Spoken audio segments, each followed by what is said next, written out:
Did you ever think you would make it? I feel I'm so close, I could taste sweet victory. I know this life meant for me. Yeah, why would you bet on Goliath when we got Bet David? Valuetainment, giving value's contagious. This world of entrepreneurs, we get no value to haters. How they run, homie, look what I become. I'm the one. First of all, for once, Vinny, I would like to see you not be angry in the morning. What are you talking about? For once. And Adam, I don't know what happened with Adam. Adam actually went to the Waltz Harris campaign rally in Miami. Mm-hmm. By the time he came back, nothing wrong with it. His rolls, like his language has changed a little bit. Stop it, Patrick. It is what it is. Oh, rude. And then Tom, this morning, he's going to read some rules and guidelines to you guys in a minute because we got a massive announcement to make to you, so hang tight. But prior to doing Big.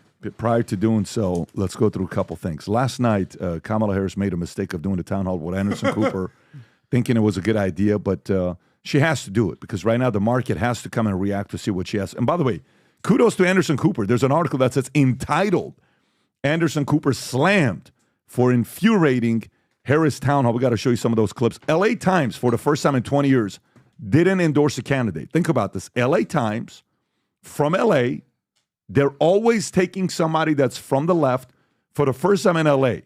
They don't endorse anybody, and guess what happens?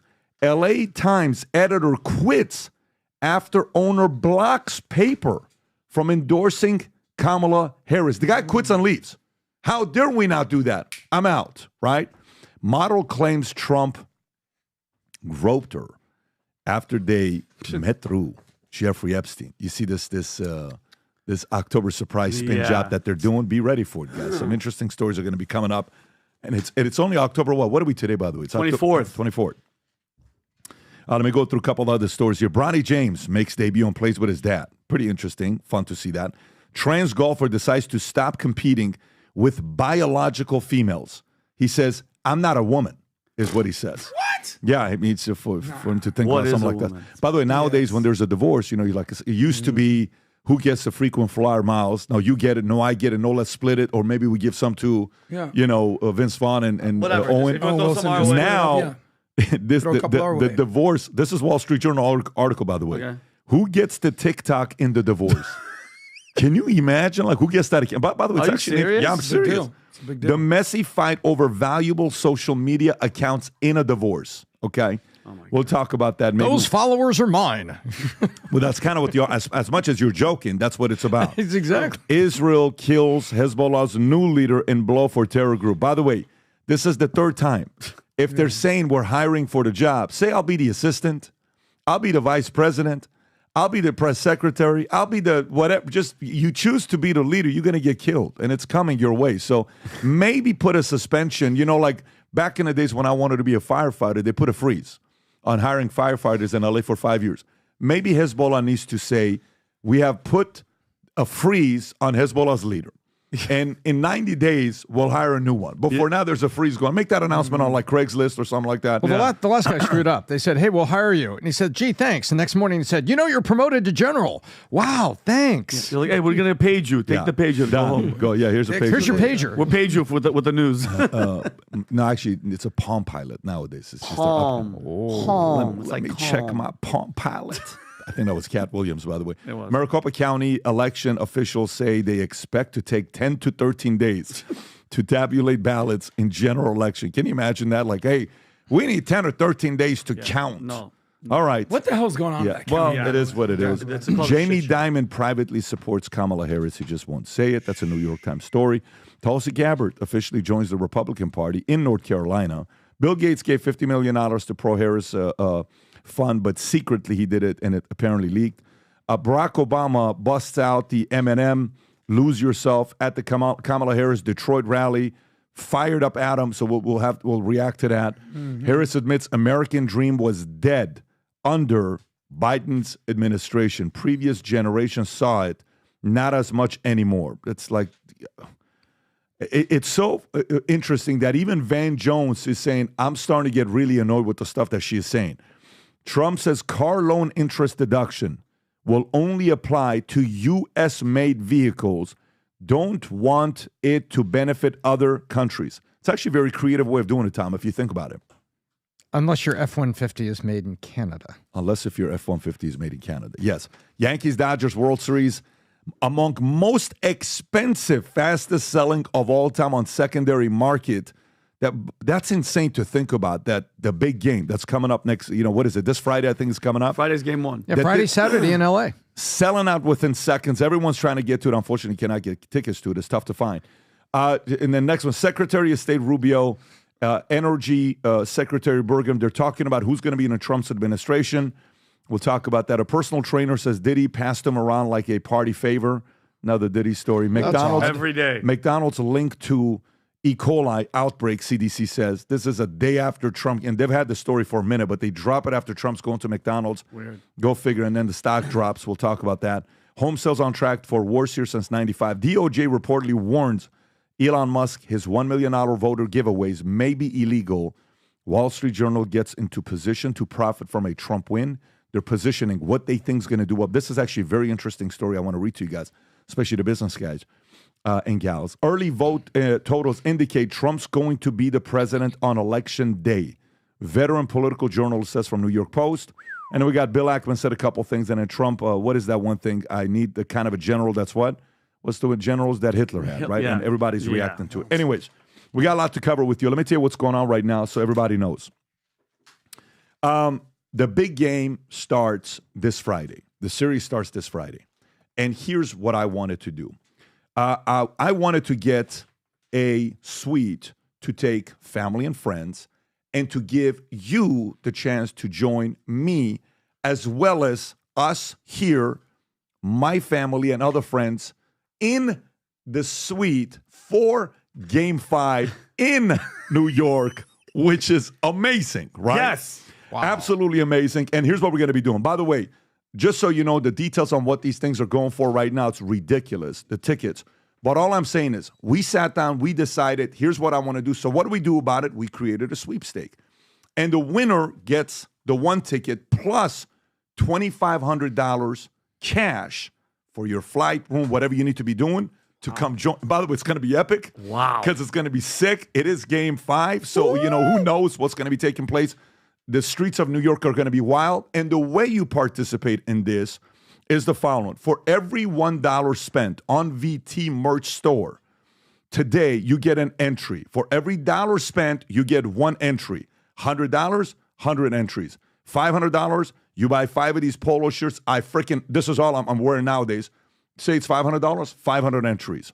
And you get to get up to 1,000 entries. Wow. We will draw one random this Saturday morning, October 26th, and we will immediately notify the winner. Then next Tuesday on the podcast, we'll announce who it is. But the person that wins, we will reach out to you. I'm excited about that. Couple things I do want to tell you. It just so happens 15 new hats are here today. So there's something to buy. This is the sickest new Valuetainment green hat, Future Looks Bright, that just came out. It's absolutely amazing, Valuetainment. We have these new for some folks that like this design. We have the new American flag. Sick. Adam, this one. Yeah, this is absolutely sick. This one looks amazing. We have 15 new designs, some for military, the red and black. We have the new allegedly hats where the allegedly lifts. Sick. We have the red American flag, green USA flag. By the way, a bunch are on VT merch, and all you need to, by the way, these are again memories, because the last time this happened was 1981. All you need to do is go purchase merch for every $1, raffle gifts for yourself, for others. Some of you guys that are coming to the party anyways, November 5th, this could be your way of doing it as well. Wow. Tom, do you have anything else to say before, if I missed anything? We have the legal stuff. Go for it. Tell us. Tom Ellsworth impersonating Don Pardo. The PBD Podcast 2024 Baseball Sweepstakes. No purchase is necessary. It's sponsored by Valuetainment LLC and open only to legal residents of the 50 U.S. states and the District of Columbia who are 18 years old and above. The entry deadline is tomorrow night, Friday, October 25th at 11:59 p.m. For the full entry and full rules, visit the link at vtmerch.com and available in the description for this episode of the podcast that is found on the the PBD Podcast channel on YouTube. Void where prohibited. Go get in. I love it. Okay, Rob, so let's put the link there to go to vtmerch.com. I hope you participate. I want to spend some time with you. We're going to have a good time. Anyways, all right, let's get into the story here. Which story do you want? You know what? I want to start off with this town hall. Rob, do you have any of the highlights of last night's town hall? Yeah. So last night, she decides to go and do a town. By the way, kudos to her for doing it, right? Because she needs to do it. Everybody is talking about the fact that she's not out there, but she goes out there. Rob, I don't know which one this is. Is this the one about the wall? Yes, about the border. Okay, that's the one I want. I want you to watch this here with the border on how Anderson Cooper pushes her. Go ahead. 2022, 2023, there were record border crossings. Your administration took hundreds of executive actions. It didn't stem the flow. Numbers kept going up.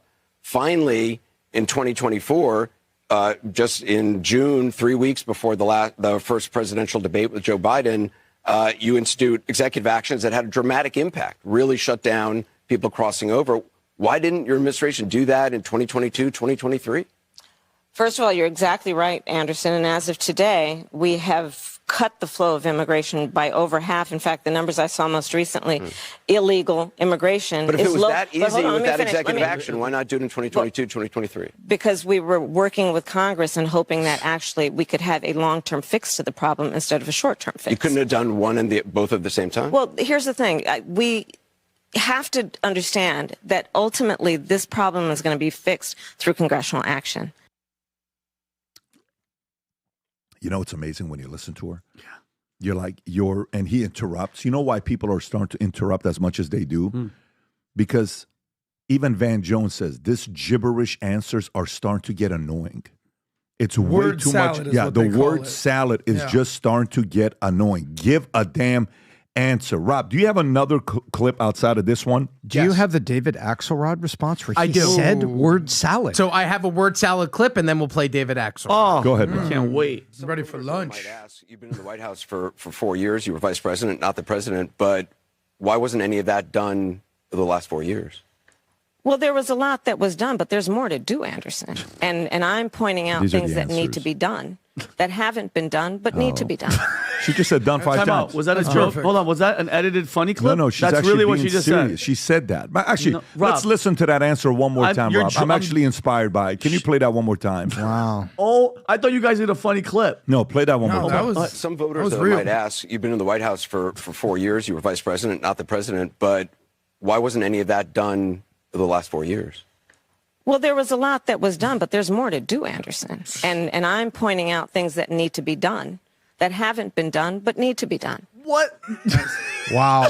It's like the movie when she's like, I'm just going to make it do what it do, baby. Yeah, I mean, what is... You know What did Axelrod say? Here it comes. Oh, my God. I love this. The things that would concern me is when she doesn't want to answer a question, her habit is to kind of go to word salad city, and she did that on a couple of answers. One was on Israel. Anderson asked a direct question, would you be stronger on Israel than Trump? And there was a 7-minute answer, but none of it related to the question he was asking. And so, you know, on certain questions like that, on immigration, I thought she missed an opportunity because she would acknowledge no concerns about any of the administration's policies. And that's a mistake. Sometimes you have to concede things, and she didn't concede much. But I'll tell you something. John King mentioned Bill Clinton. No one's going to be Bill Clinton, but you do want to relate to the people in front of you. She didn't do a lot of that. She didn't ask them questions. She didn't address them particularly. So she was giving set pieces too much. Tom. There you go. Well, first of all, there were 3 mistakes that she made. The first was she was talking. The second mistake that she made is she didn't have specific things to say. And the third mistake that apparently they made, they've been controlling the mainstream media and they've been controlling the narrative.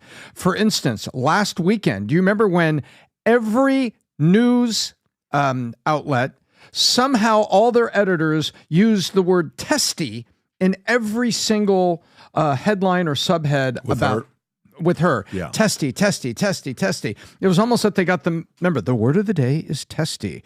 And so the media is not locked in on here. And if you listen to what David Axelrod said, you listen to multiple media says it's almost like there's whispers out there that people are thinking that this election is slipping away right now, and everybody is sort of running toward objectivity so that later they can get jobs at the midterm election as election analysts and strategists. People have to remember. People like Axelrod, Pat, they want big money jobs in 2022 for midterm elections. 2022 or 2026? 2026. I'm sorry, because 2022 is last midterm. The same way they did in 22. Sorry about that.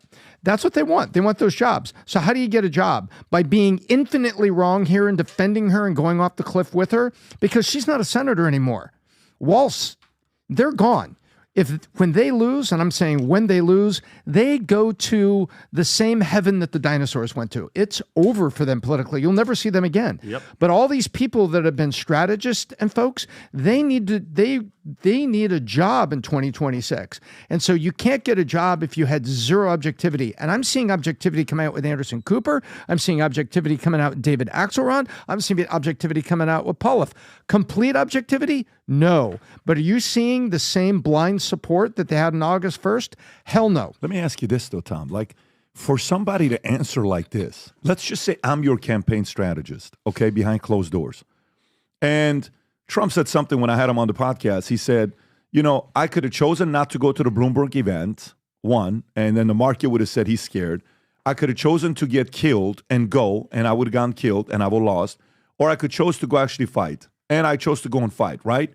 But even his answer means what? That sometimes you're going to lose when you go to a certain debate. Nobody is undefeated ever in the history of debates. Nobody. Or it's a weird or bad form because he said Obama's not undefeated. Nobody is undefeated, right? Yeah. But here's the point. The point I'm trying to make to you is there is something about people giving you feedback and role-playing the way to answer questions.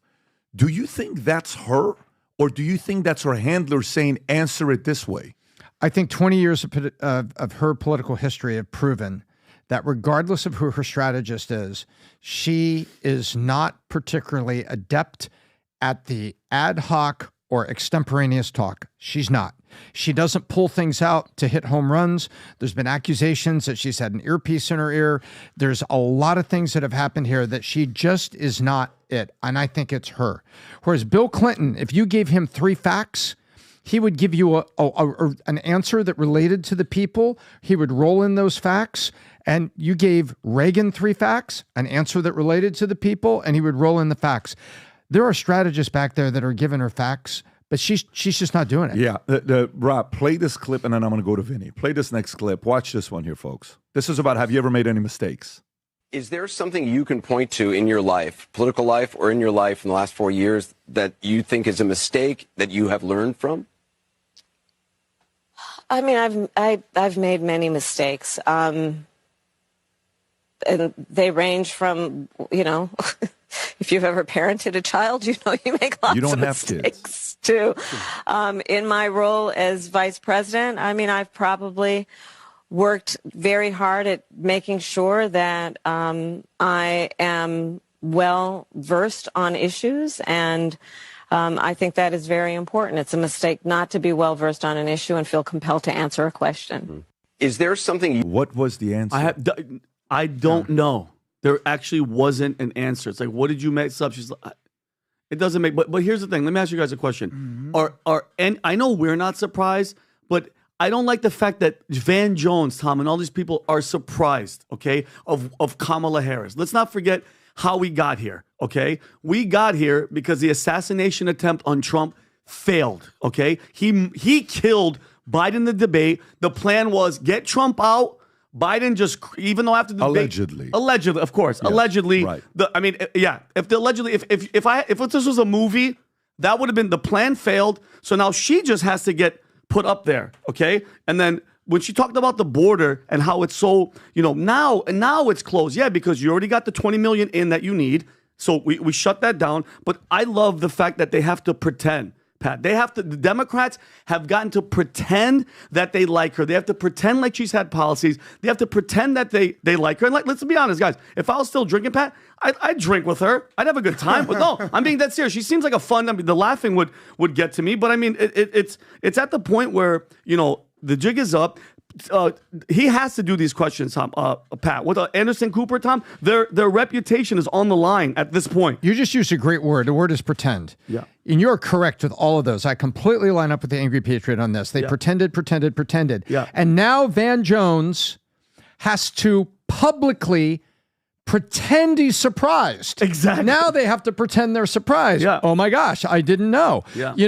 Let's see. Bottle of tequila, George Clooney, USC cheerleader. There's only one outcome. They knew exactly what was going on here. They knew exactly where it was as soon as she got out at public and started talking about it, because they were talked into believing that there is a viable candidate there. Do you remember it took 2.5 weeks to declare who the candidate was going to be? Yeah. Yeah. And finally they said, well, okay, it's going to be Kamala Harris. Yeah. It's going to be Kamala Harris. Yeah. And then when it was out in public, you saw cracks in the underneath, because they tried to cover the cracks in the foundation. What did they do for 28 days? She didn't. How many days was it that she didn't have an interview? About a month. And she had 98% positive press from the media. And so everyone, and then at the end of it, what did the media start doing? Hey, she hasn't done an interview. Where's the interview? And they were called out. And now Van Jones has to publicly. Did you see the Van Jones clip? Pretend he's surprised. Exactly. Did you see the clip? Have you seen it? I did not see the one last night, but I've seen the one from a week ago. Where Rob, play he's this clip, and I'm going to go. Oh my! Oh gosh! Wow. So here's a clip of Van Jones. This is, I think it's right after last night's town hall. Go ahead. She was a co-host. She passed that test. I think that the word salad stuff gets on my nerves. I think that some of the evasions are not necessary. But when she's talking about trying to get you a house, I believe her. Mm-hmm. She passed. I believe her. Adam, do you believe she wants you to finally get a house?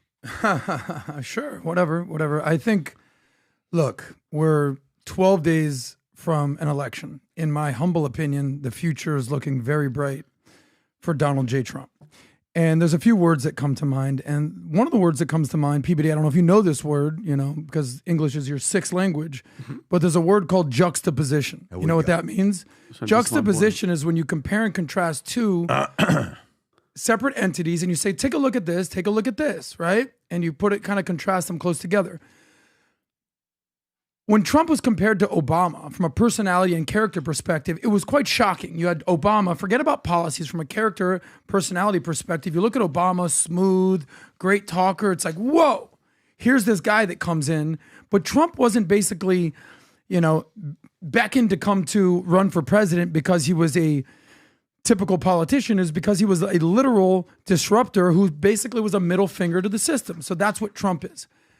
Conversely, when you juxtapose Trump versus a Biden or a Kamala, you start to think that they now become way more inept.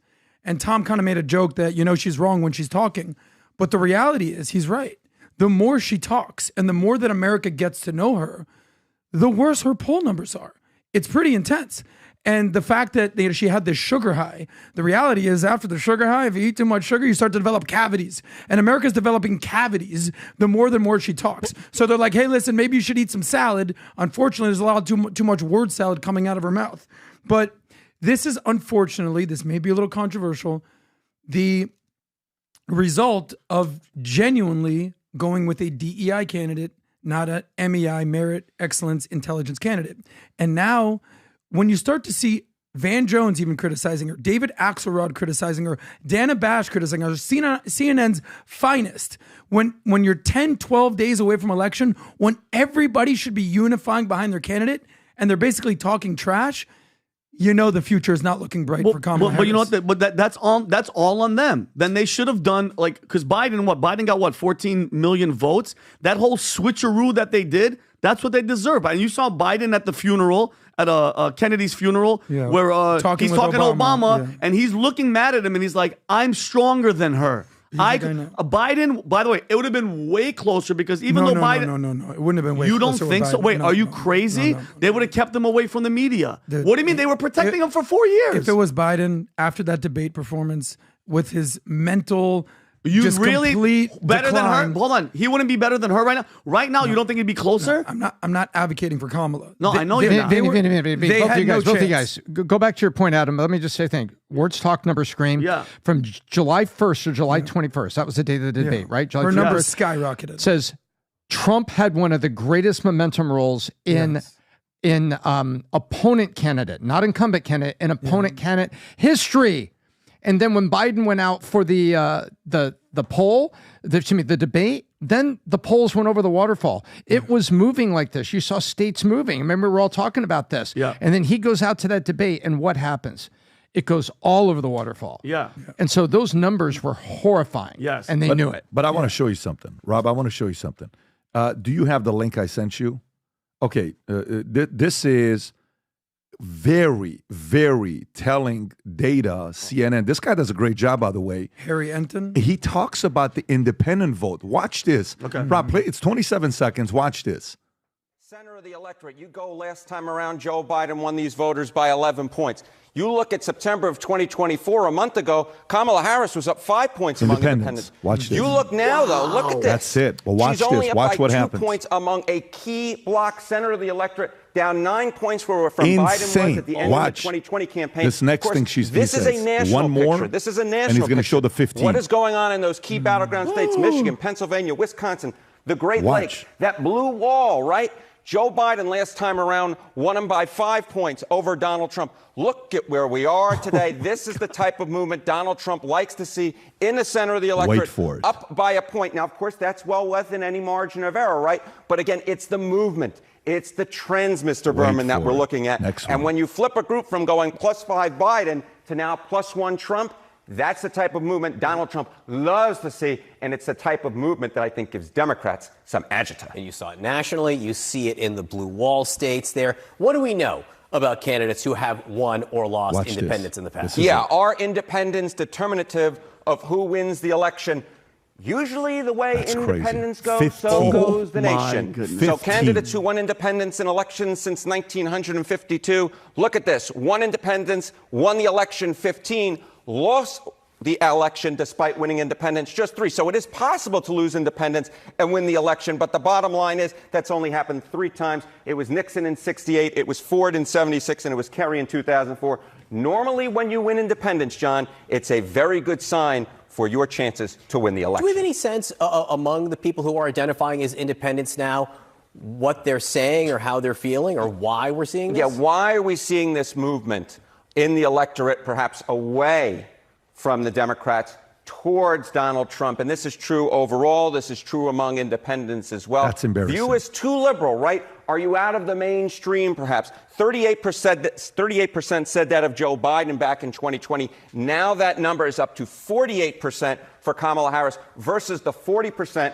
or so who see Trump as too conservative. The bottom line is Harris may be a little bit too out of the mainstream, at least compared to Donald Trump when we're talking ideologically speaking. Look at the trends. They Mic are drop. pointing That in a is direction the when it comes worst to clip to be seen or shown on CNN. On CNN. 13 days before the election. That's it's like they're 13 all- days. They've had this stuff on many of the pollsters, like ABC will sponsor polls with Washington Post. And then they will sit on those polls for 7 days while they're running another poll, hoping that the next poll shows her getting a little momentum versus the old poll. And they're sitting on it. Guess what? There's no time to sit. The gig is up and they're out public with it, PBD. He's speaking the truth. I respect this guy. Yeah. No, I understand. Tom, how much has changed on... Rob, can you go to vtnews.ai? Folks, you can yourself on your computer go to vtnews.ai and check this throughout the day. Every time it updates on our website, and just go to the right where it says elections, right there. Zoom in. So right now, even Steven, but go to the battleground. By the way, the national base we're showing in the last averages is tied. Normally, the Democrats win the popular vote by 2 points. By 2 1.5 points. points. Exactly right. So go to battleground, go to Arizona, still the same. Wall Street Journal's got Harris. Go to Georgia, see if anything's changed. Sweep. Go to Michigan.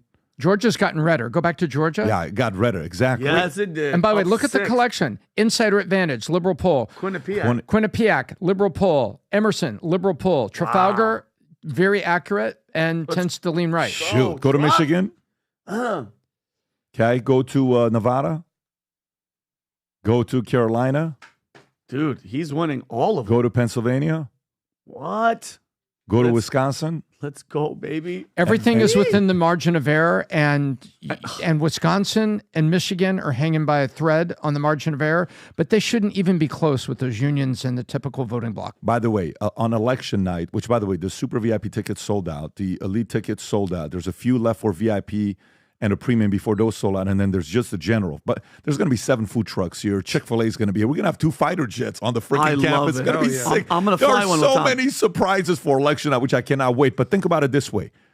On election night, Tom, we're going to have the decision. We're going to have the decision desk with Tom that's going to show you by the second what's going to happen to. He showed it to you yesterday. How sick was it? Tom Kornacki over here is about to kill the game. Okay, it's going to be incredible. It's going to be fun. But the point is that if based on what you were saying yesterday, if Trump wins Georgia and Pennsylvania, this thing is over by 8 p.m. Yeah. I will tell you this, and by the way, Pat, thank you for making Pat has, just like VT News AI, you heard about the 50 AI engineers and the machine learning engineers that we got.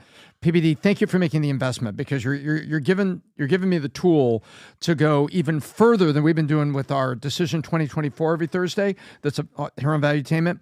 We are going to be able to give you stats that I'm going to argue better and faster than the mainstream channels. And we're going to be talking about it, where you'll be able to see the podcast going for 6 hours, and we're giving you state calls, data in the background, the stuff you want. And by the way, unlike the news, you'll be able to do super chats and tell us what you want to see. And PBD may see one of those super chats and said, you know what? Let's dive into that data. Let's go to Iowa. Yeah. And could I thank him really fast too, Pat? Thank you for having me at Valuetainment, because right now the support that I'm doing towards Trump and outspoken, I couldn't do in LA. I was shunned by everybody. I had to hide my support. I couldn't go to certain comedy shows. None of that happened. Here, I could do whatever I want. I could say, and notice how the shift that the people that could never have spoken up and said, yeah, I support this guy. Now it's out in the open because you can't hide anymore. And I appreciate you for having me here, Pat, because now it's a wrap, because he's winning everywhere right now. So unless something crazy happens, October surprise, Donald Trump's going to be the next president of the United States. Real quick, and fully agree with the thank yous. In honor of the BizDoc, words talk, numbers scream. People are saying, everyone's saying that Trump is going to win this election. And it's not just the average people out there on the streets. It's not just the black guys who are not breaking for Kamala. It's not just the liberals who are basically over the woke stuff and the moderates and the independents. It's Wall Street. It's the pollsters. It's the big banks. It's people on CNN. And my question to my friends out there, the blue no matter who crowd, is, what are you guys going to do if and when Trump gets elected? We all saw what happened in 2016 with those guys. We all saw that. So I just kind of want to give my friends a heads up. Start preparing yourself for this. It's not going to be the same as 2016. I agree. But let me say one last thing. Here's what I've experienced. You talk about this, Vinny, because people have seen my evolution. I want to go to the next story, so go for it. People have seen my evolution, and they're like, oh my God. Here's what I've experienced. Random people who I don't know on the internet talking trash about me because I'm at least perceived as to the left. I don't know these people. I don't really care. Twitter finger is all you want. What I've also experienced is people I know that I've known my whole life, that I've been friends with my whole life. Out of the last 6 months, they're like, who in the hell have you become?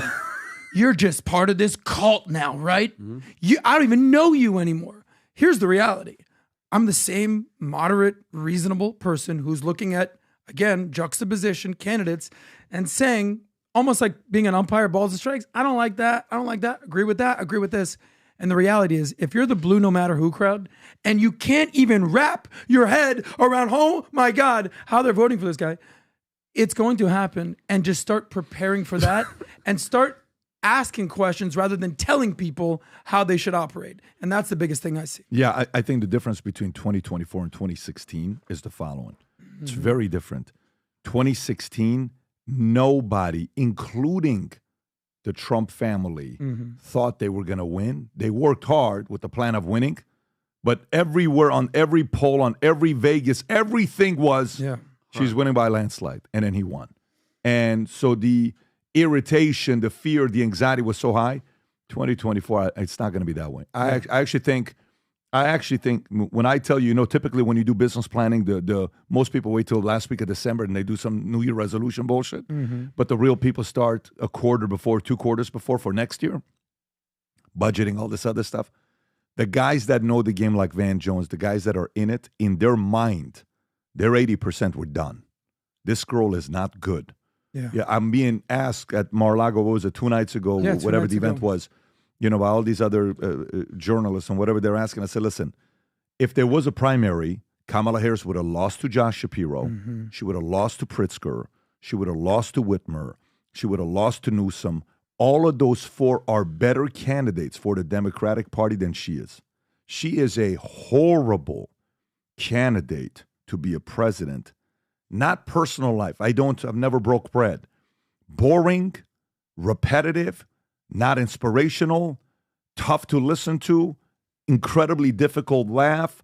There's just way too many things that's not attractive, that's not marketable about her. And they're paying a price for it right now. You're absolutely right. And she didn't get out of round 1 of the primaries when she did run. Yeah. No, she did not. I mean, she got her ass handed to her after first round. So, by the way, let's go into the business because you're talking business, right? Mm-hmm. Wall Street pros get into position to profit from a Trump win. So Wall Street's sitting around saying, okay, guys, what are we going to do when this guy wins? Here's what's going on. Hedge funds, like Dan Loeb's Third Point, $11 billion asset under management. Mark Dowling's RBC Blue Bay, $130 billion of assets under management are adjusting portfolios in anticipation of a Trump win.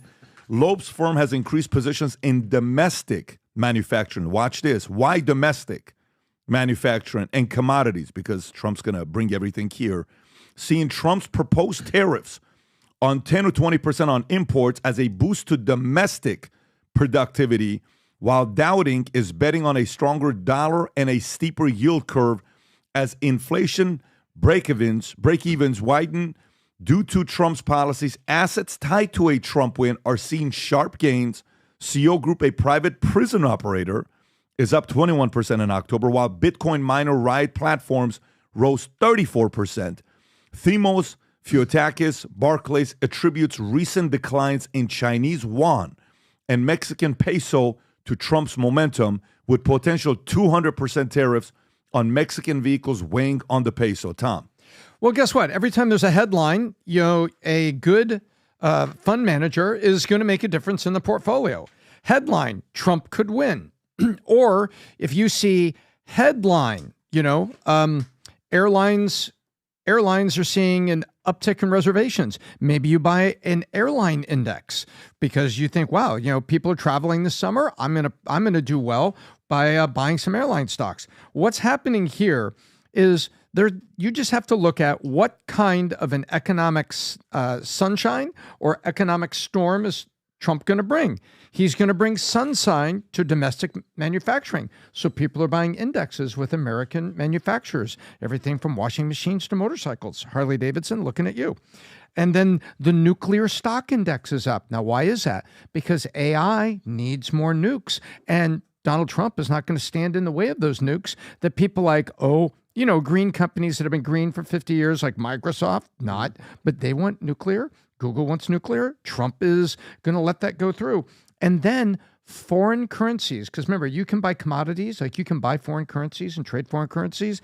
And the Chinese currency and the Mexican currency futures are down a little bit. Could it be tariffs? There you go. And so what everybody is looking at is, where is the sunshine going to come from Donald Trump economically? I'm buying those stocks and I'm making those investments. And that's what the Wall Street professionals are getting ready to do. And they are also steering clear from foreign commodities or other things that are going to represent, maybe going to have a little bit of rain on the parade. But that's what's going on. Nice. Adam. Well, I mean, sometimes you just have to look at the actual words. When you're saying America first, and when you're saying make America great again, you have to ask yourself, is that actually what Trump believes in? I would say that's obviously what he believes in. So, you did an amazing episode, I think it came out yesterday, maybe 2 days ago, about why Trump loves tariffs. And quite candidly, I didn't fully understand the tariffs and making China pay and free trade versus fair trade and the WTO and the World Trade Organization and NAFTA. Like, these are things that, you actually have to kind of learn and unpack. But when Trump did the interview with PBD over here and he goes, my favorite word, it's not love, it's tariffs. Tariffs is what a beautiful word. People don't understand. And I've been unpacking, what does this mean? Why does he love tariffs so much? But at the end of the day, it comes down to, you said domestic, right? Protecting American jobs, reducing trade deficits, which were getting crushed by China. We know that. Encouraging fair trade, not just free trade. Rebuilding the manufacturing. Why do you think people in the Rust Belt and the Blue Wall part of the world are like, I don't know, all our jobs have left. National security, the border. This is all part of America first, dare I say MAGA. So it's all part of what Trump believes in, and follow the money. And if we can keep the money in America, I think that's a great thing. Let me tell you one of the things that we did. We sat down with myself and Brandon, and we talked about tariffs, right? Mm-hmm. And do you know what's crazy when you think about tariffs? Here's a couple things we found. Out of the top 15 steel companies in the world, okay? You've seen it, so you can't answer it. These guys haven't seen it, so I'll come to you guys. Out of the top 15 steel companies in the world, what city in America was known for steel? Pittsburgh? Pittsburgh. What's the team's name? The Steelers. The Steelers. Do you know how many people we had in America working in the steel industry just 67 years ago? 700,000. You know what that number is today in America from 700,000? 140,000. Wow. 80% decline, right? Gone. Now watch this. By the way, it's exactly 80%. That's 560,000. I'm just doing math over here, PBD. Watch this here. Watch this here. Do you know out of the top 15 steel companies in the world, top 15 steel companies in the world, how many are in the U.S.? I want you to guess out of top 15 steel companies in the world. None. How many? Do we have zero? Zero. Oh, Zero. Do you know how many are out of China? Out of the top 15. 12. No. 9. Damn. Is all China. China. So let me ask you this question. They make shitty products, don't they? We took this business that we were dominating and we give it to China. 9 out of 15 is China's. And we're sitting here, we're supposed to follow what this Mark Cuban guy is saying. Tariffs are bad and all this other stuff. Now watch this. You know what else we saw while we're going through this? We looked at the other part where the argument's being made and they say, well, Adam Smith, Wealth of Nations, he believes in free trade. He doesn't believe in tariffs, right? He never said about tariffs. Tariffs are bad. It's a tax. It's inflation. It's a tax passed down to the customers, and that's what it is. Sometimes it is. But you know what he said? Here's what Adam Smith said. He says, I don't believe in tariffs except for 2 occasions. You ready? He said, for defense of domestic industries essential to national security, or counteracting tariffs imposed by other nations, creating a level playing field. Let's look at the first one. What did he say? Smith believes that tariffs should only be used in 2 instances. What's the first one? National Defense security. of domestic industries essential to national security. Is there any of that going on in America today? Oh, yeah, for sure. Is any of the national security talk to China linked to China? Are those any of the challenges going on? So you can say, yes, Adam Smith, Wealth of Nations, believes in free trade and not in tariffs, but no.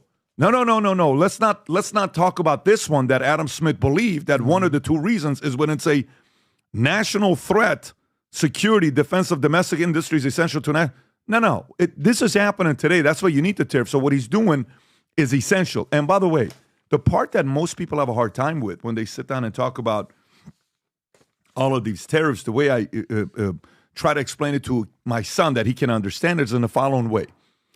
If you're in sales, you're in real estate, I'm in insurance.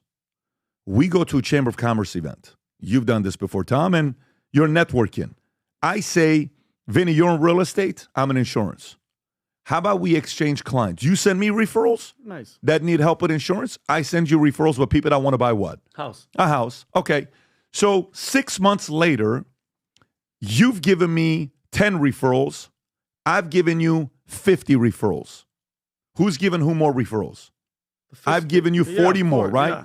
So your trade surplus is 40 referrals. My trade deficit is 40 referrals. Did you get the trade surplus and deficit? Now imagine, after 5 years, I've given you 1,100 more referrals than you're giving me. How much longer are you going to go with giving me referrals? I have to renegotiate. What are you going to say to me, though? What are you going to say? What would you say, Tom? If you and I are exchanging referrals, you've given me 1,100 more referrals than I've given you. I'm going to charge you. What kind of conversation are we having? When we started this off, there was a little difference between us, and I kind of thought it would level out over time. But over the last 10 years, I've given you a hell of a lot more than you've given me, and I kind of expected this to level up. And you know what? We need to level it up. So what are you going to do about it?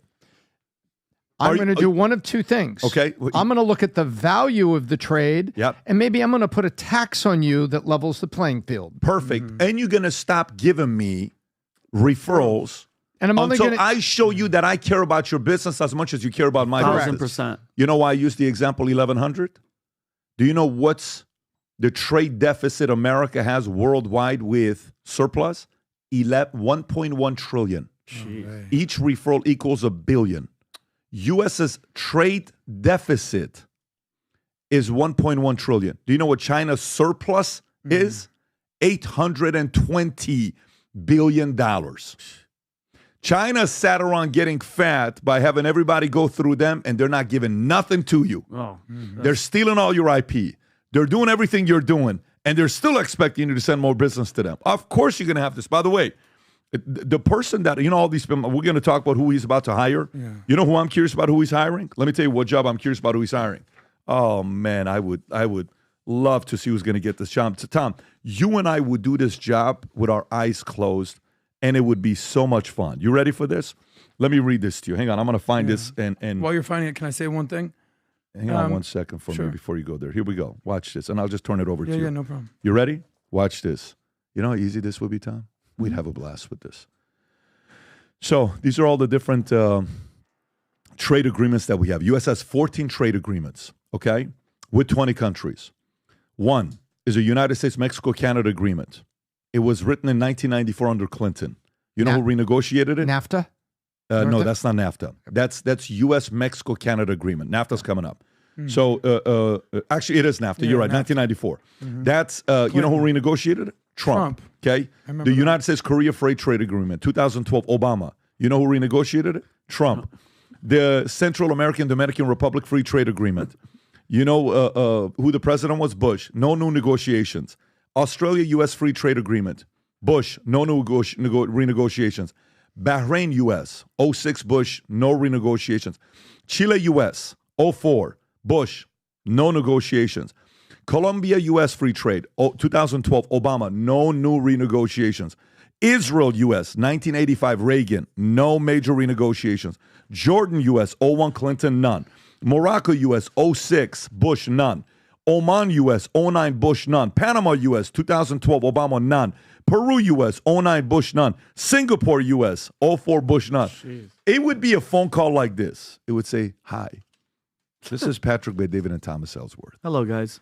We would like to come visit you next week, in the next 2 weeks, and we want to have the following people, decision makers, in the room. This is our trade agreement. We've looked at the surplus that we have and the deficit that we have. This will not be working for us moving forward. And based on the business analysts that we have here, we ran the numbers. In order for it to level out, we have to impose a 78% tariff on you. But if you're willing to buy products from us, here's the industries that we would like you to buy products from. You can commit to buying $7 billion of products a year from Ford, Chevrolet. You can choose to spend $5 billion on this. You can choose to spend $3 billion. But in total, you need to buy from us $22 billion for this to be even, okay? And I understand you're not happy about it. We'll be there next week. Please have the decision makers. We'll have our guys contact your guys to get a time on the calendar. Great. Boom, we're coming down. We would renegotiate every one of those contracts. This is crazy when you're looking at this. You know what this is kind of like? This is like you come to a company and a guy's been using all these different engagements with companies and they're overpaying. And someone comes in and says, hey, guys, it's not going to fly. I'm paying you 80% more. Why are you charging me so much? I just ran 3 different comparisons to you. You're charging me $780,000 more than the competitors do. You're either going to bring me down $900,000 and I'll stay with you or I'm leaving you. What do you want to do? A new CEO comes and renegotiates all those contracts. It's why so many people right now are sitting there saying, I'm going to invest into domestic companies because Trump's going to bring that business where? To the States. Adam. Such an important point, and it gets unfortunately so lost when you do the math because everyone's focusing on the culture wars. We were at Mar-a-Lago 2 nights ago, and it was an amazing movie. And I took notes, as you obviously encourage us to do when we're going to talk about these things. And Donald Trump Jr. said something, goes, look, he said some things that were tough, man. I get it. But were they true? And they were true. And that's the reality, because we've all gone through this, at least me by chance. Oh, Trump, all he does is complain. He's the victim. He's this billionaire victim. But the reality is, what's the opposite of a victim is being a victor. And he would say things like, excuse me, it's very unfair how they're treating us. It's very unfair. And all our leaders in Washington, they're suckers. They're losers. And it just sounds like he's complaining. But the reality is, we've been losing for such a long time. We don't talk about the fact that we owe $37 trillion. This year, 2023, 2024 budget, they did the fiscal year calendar. You know how much money the deficit is in America from our federal budget? $1.5 trillion. That's nuts. Biden, Harris. So when you do the math, when you focus, we know facts don't care about your feelings. If you're just focusing on feelings, oh my God, I don't like the way that he's treating our partners and our trade organizations and NAFTA and NATO. I don't like how he's treating them. But the reality is, these companies are taking advantage of us. And it took someone like this who has a middle finger to the system and says, I'm not playing this game anymore. So if you care about feelings, yes, it's kind of tough to swallow. But we're paying the price if we don't actually renegotiate these deals. All right, let's go to the next. Tom, go ahead. Sorry, just real quick. People think he's going to take these tariffs and he's just going to go terrassing around the world and just destroy the world economy. He's not. But the threat of the tariffs is what breaks the back of the players that aren't playing fair. Mm-hmm. The threat of the tariffs. Reagan did it to break communism. Did he ever use a nuclear weapon? No, but he put Pershing missiles all over Europe. So, and people thought he was just crazy enough to do it. And you need strength and a little bit of crazy that gets the other side to say, you know what? Things have changed. Mm-hmm. And that's exactly what we're going to get. We're going to get economic strength with just a little bit of perception that they think he's crazy, but we know he's crazy like a fox. And the world economy is going to shift. Thanks for letting me add that. By the way, what was the job that potentially Elon Musk could be? Like sort of the fiscal accountability, budget accountability job. That was the other side. Find waste and chop it off. You know how much waste we have in the government? It's ridiculous. So someone needs to figure this out. $20,000 toilet bowl covers? Yeah, we're spending money on crap. Yeah. So literally. By the way, meanwhile, story comes out. Trump, I need a kind of a general that Hitler had. Rob, if you want to play that clip, and then Bill Ackman responds, and there's a bunch of commentary here. So I don't actually have Donald Trump, a clip of that, but I do have Kamala Harris, and then we also have Karine Okay, so then let me read the story and put one of those clips so we can react to it. Trump, during a private conversation in the White House, said, I need the kind of generals that Hitler had, referring to the loyalty and obedience. He expressed frustration that U.S. generals were not loyal to him in the way. Former military officials, including John Kelly, confirmed that Trump admired dictators and frequently expressed his desire for absolute power over the military. Kelly recalled Trump's preference for authoritarian leadership, saying Trump admires people who are dictators and fits the profile of far-right authoritarian. Trump has repeatedly denied military service, calling fallen soldiers suckers and losers. This is what story, Atlantic. He questioned why soldiers who were captured or killed in battle were praised, saying, I like the people who were in capture. Go ahead and play this clip on this is their last shot at trying to hurt him. Go ahead, Rob. Trump's former chief of staff, John Kelly, a retired four-star general, confirmed that while Donald Trump was president, he said he wanted generals like Adolf Hitler had. Donald Trump said that because he does not want a military that is loyal to the United States Constitution. He wants a military that is loyal to him. He wants a military who will be loyal to him personally. One that will obey his orders even when he tells them to break the law or abandon their oath to the Constitution of the United States. In just the past week, Donald Trump has repeatedly called his fellow Americans the enemy from within, and even said that he would use the United States military to go after American citizens.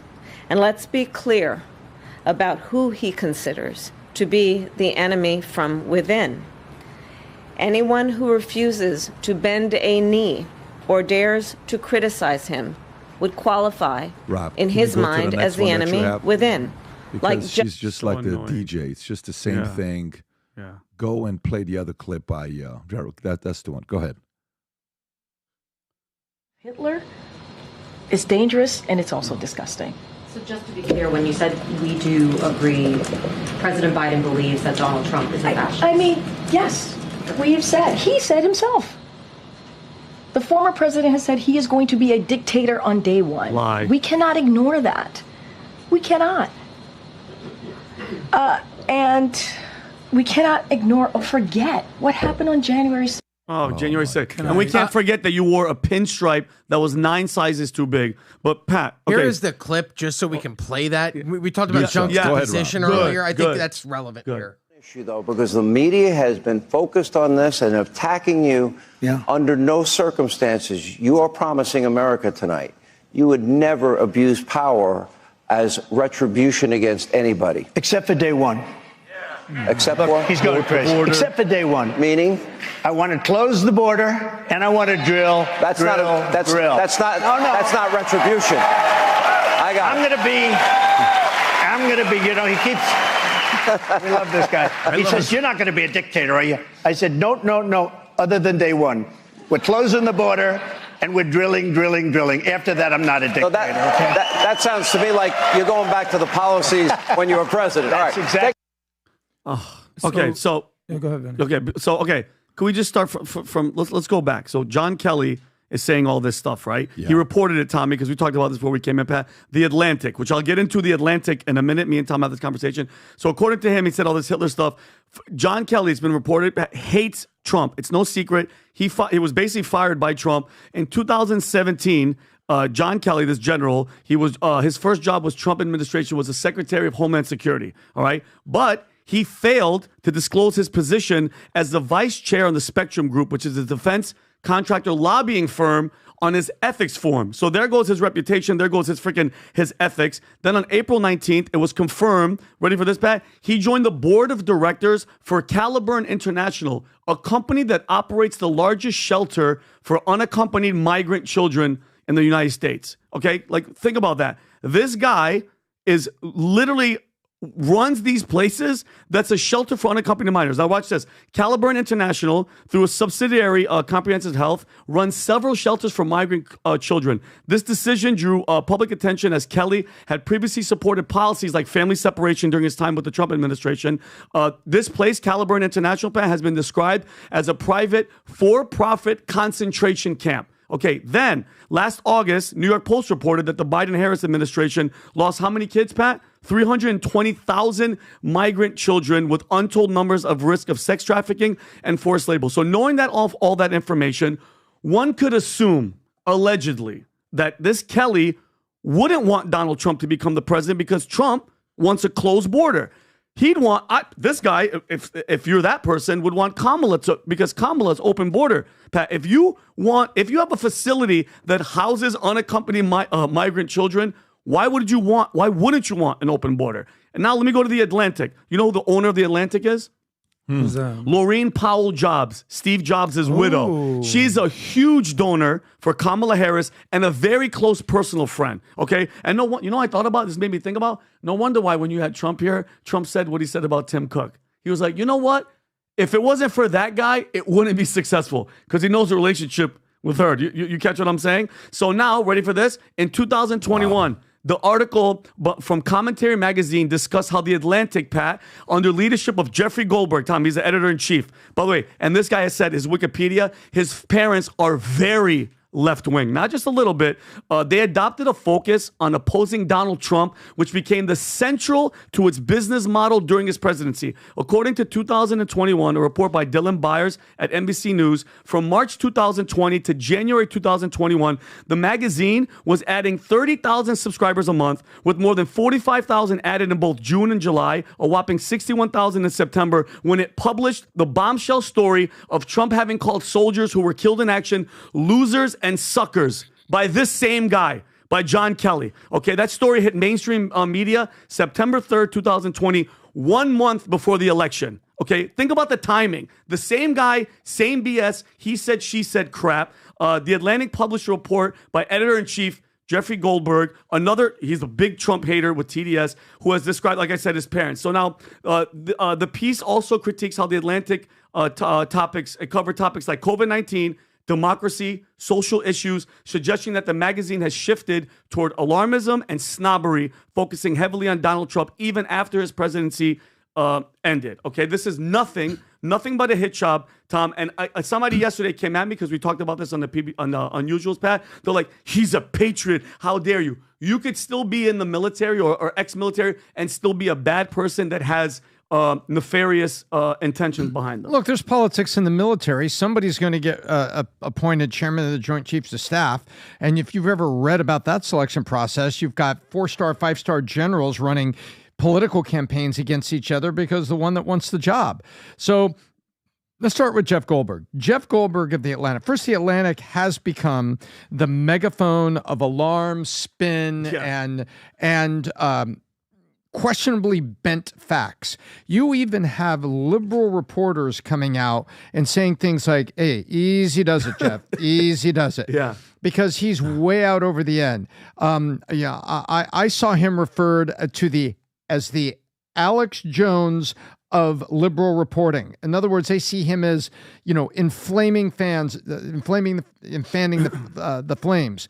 So if you don't have any substance, what do you have to do? You have to yell louder. You have to do things. And you have to say Hitler. You have to say Project 2025. You have to say, inflame and blame. When you have no policy and you have no candidate, you have a puppet. You have a puppet being presented by the marketing machine. Okay, so have you seen this picture? Have you seen now, this picture? is that real? Is that like that looks? Well, let me tell you, New York Times has international. There's stories about pictures resurfacing that they never wanted to resurface. I don't know if this is true or not. Have you seen this or no? I have seen it. I don't know the validity of it. I mean, with so much Photoshop out there, how about this? I wouldn't. If it's real, it kind of draws a very. It connects the dots. Let me just do this. Why don't you go to this? This is international, Rob. If you can go to this article, I'm going to send to you. Okay, this is a story to go through. I just sent it to you. ibtimes.uk. If you can pull that up. Okay, go to that story. All right, zoom in. This is internet. Let's show what website it is. International Business Times. Okay. So Lauren Powell Jobs, net worth and her jaw-dropping $70 million and $90 million purchases. Do me a favor. Control F Maxwell. Yeah. Okay, watch this. Despite her activist image, Lauren faced criticism during the Jeffrey Epstein trials when the article in The Atlantic downplayed child sex trafficking and the images of her with Ghislaine Maxwell surfaced. This is 2019, 2020, 2021. So you're not talking about, Photoshop. That's talking about real photos. That's not Photoshop. Okay. You're talking about... I was being careful there, but that says those pictures are real. Let's still be careful. But the point is, when you hear stories like this with people, back and forth, a lot of it keeps coming back to... Isn't that weird? Yeah. I don't even want to say it's weird. It's just one would assume or allegedly, you're starting to piece together all these rich, powerful people with money. I mean, how rich is... Jobs' wife, PBD. Billions, how rich is she?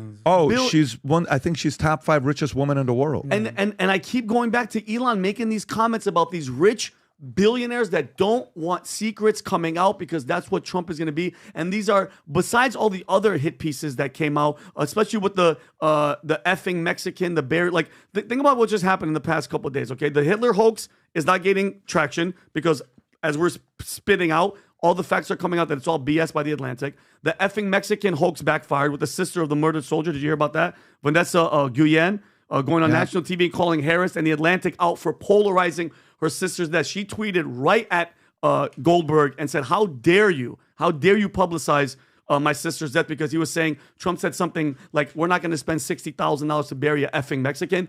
All a lie. This is all he said, she said, Tom, just like all the, remember Colonel Vindman? during the impeachment. What was it? What was the impeachment? Someone thought that they heard him say something to Zelensky, and that's grounds for an impeachment. And then this is a nothing story. Sure, and he puts on a uniform and is willing to say 2 sentences of any sort of thing that was remotely substance. And the Democrats are now celebrating the military and celebrating this brave man that's come before Congress. But he really didn't save much. But guess what? He gave them a kernel of something. No pun intended. For the military to go run with that. They used him. They used him, and the worst thing is people in that position don't see how you're being used. Look, they've got nothing to say. There's no substance. There's no policy. There's nothing to say, and there's no pandemic. So they can't hide her in the basement the way they did Biden, and then run. How's the economy going for you in the pandemic? And we're not Trump. Not Trump. Bad economy. Pandemic. Not Trump. Bad economy. Pandemic. That's how Joe Biden won. Yeah. They do not have that. All they have is, oh God, I wish you wouldn't talk. And Trump bad. Trump bad. Trump bad. Trump bad. Yep. Exactly. Well. You asked the original question of, is Trump Hitler, right? So think about the shocking statement that actually is. I mean, when you actually break it down. But by the way, be ready for these hit pieces and an onslaught of lies to basically come out there. I actually think I'm uniquely qualified to have this discussion about General John Kelly, about Bill Ackman, what he said about Trump, about Trump himself being at Mar-a-Lago 2 days ago and what we experienced there. If I may, I had the opportunity to actually spend time with General John Kelly. I've told this story before because he was a speaker at PBD, the meeting that you and I met at, which is called NALBA, right? So every year I go to this thing. By the way, I'll be there in a few weeks. It's always in November, right after the election. And General John Kelly was the guest speaker at NALBA. And this was 2 years ago. This is, height of chaos, what's going on, COVID, everything. And here is a former chief of staff general speaking, and he's speaking not so nice things about Trump. Sure. And I'm sitting there in a bar with my buddy Dave Grant, and he's been in the industry forever. Innsmark, if you know that. Mm-hmm. Of course, yes. Cool. So I'm talking to this guy. He's got a thick Boston accent, and this is in my, TDS syndrome part of the day. I was like, I don't know how you could like this guy, Trump. And he's like, what are you talking about? He's the best president we've ever had. What are you talking about? In his thick Boston accent. I'm like, how could you say that? What's going on? We're arguing about Trump. And there's one other guy at the bar that's like, oh yeah, I can kind of give you a little feedback on this thing. And I go, oh my God, it's General John Kelly. It'd be like the two of us having a conversation. You're like, hey, I'll give you some feedback. And David, who's a Boston guy, by the way, he's a Boston guy. John Kelly, okay, Irish Catholic over here. Yeah. He goes, yeah, I know Trump a little bit. And we're like, hey, you're the General John Kelly, chief of staff. He's like, oh yeah, hey, can we buy you a drink? Yeah, okay, I'll double vodka. Okay, great. Yeah. I think we ended up buying him like 3 or 4 vodkas. I'm like, let's get this talking. Very and I Russian said, of him. I said, General Kelly, can I ask you a few questions? He goes, yeah. I said, what good could you say about Trump? He goes, what good can I say about Trump? I can't think of one thing. Yeah, hater. I go, whoa. I go, clip that. And we start having a conversation with General John Kelly, and it's actually great because I'm learning this perspective. When you get to speak with the chief of staff, having double vodkas over here at the NALBA meeting over here, and I'm getting a little perspective. All right, great. That I kind of tabled that. All right, wow, this guy really has nothing to say about Trump. But don't, ask me. Let me show you what I know. 2 nights ago, we were at Mar-a-Lago, and it was the movie. What was the name of the movie that was being played? The Man You Don't Know. To tell you that it was, and I say this literally, a little too Jewy at Mar-a-Lago would be an understatement. I bought a yarmulke. You better. Yeah. And the lady that was putting the event on, do you remember the name? Siggy Flicker. What was her name? Rob? I believe Ziggy Flicker. Yeah, exactly. She was running the show here. So when I hear, there she is right there, Real Housewives of New Jersey, whatever it was, great lady, awesome time. So when you hear juxtaposed, Trump's Hitler, but then all you see are Jewish advocates who are basically surrounding Trump at Mar-a-Lago. You're basically saying, well, I can believe the fake news over here, or I could actually believe my own eyes and be like, well, he's surrounded by all these pro-Israel Jews. Now go to Bill Ackman. Why do we know Bill Ackman? Why do we talk about Bill Ackman so much on the show? Is because since October 7th, a lot of things have changed. And basically the Democratic Party has been exposed for basically aligning itself with, as she said it, jihadists. She went on a speech, Rob, I think you were there, and she's like, they're inside the house. Jihadists are now running the country.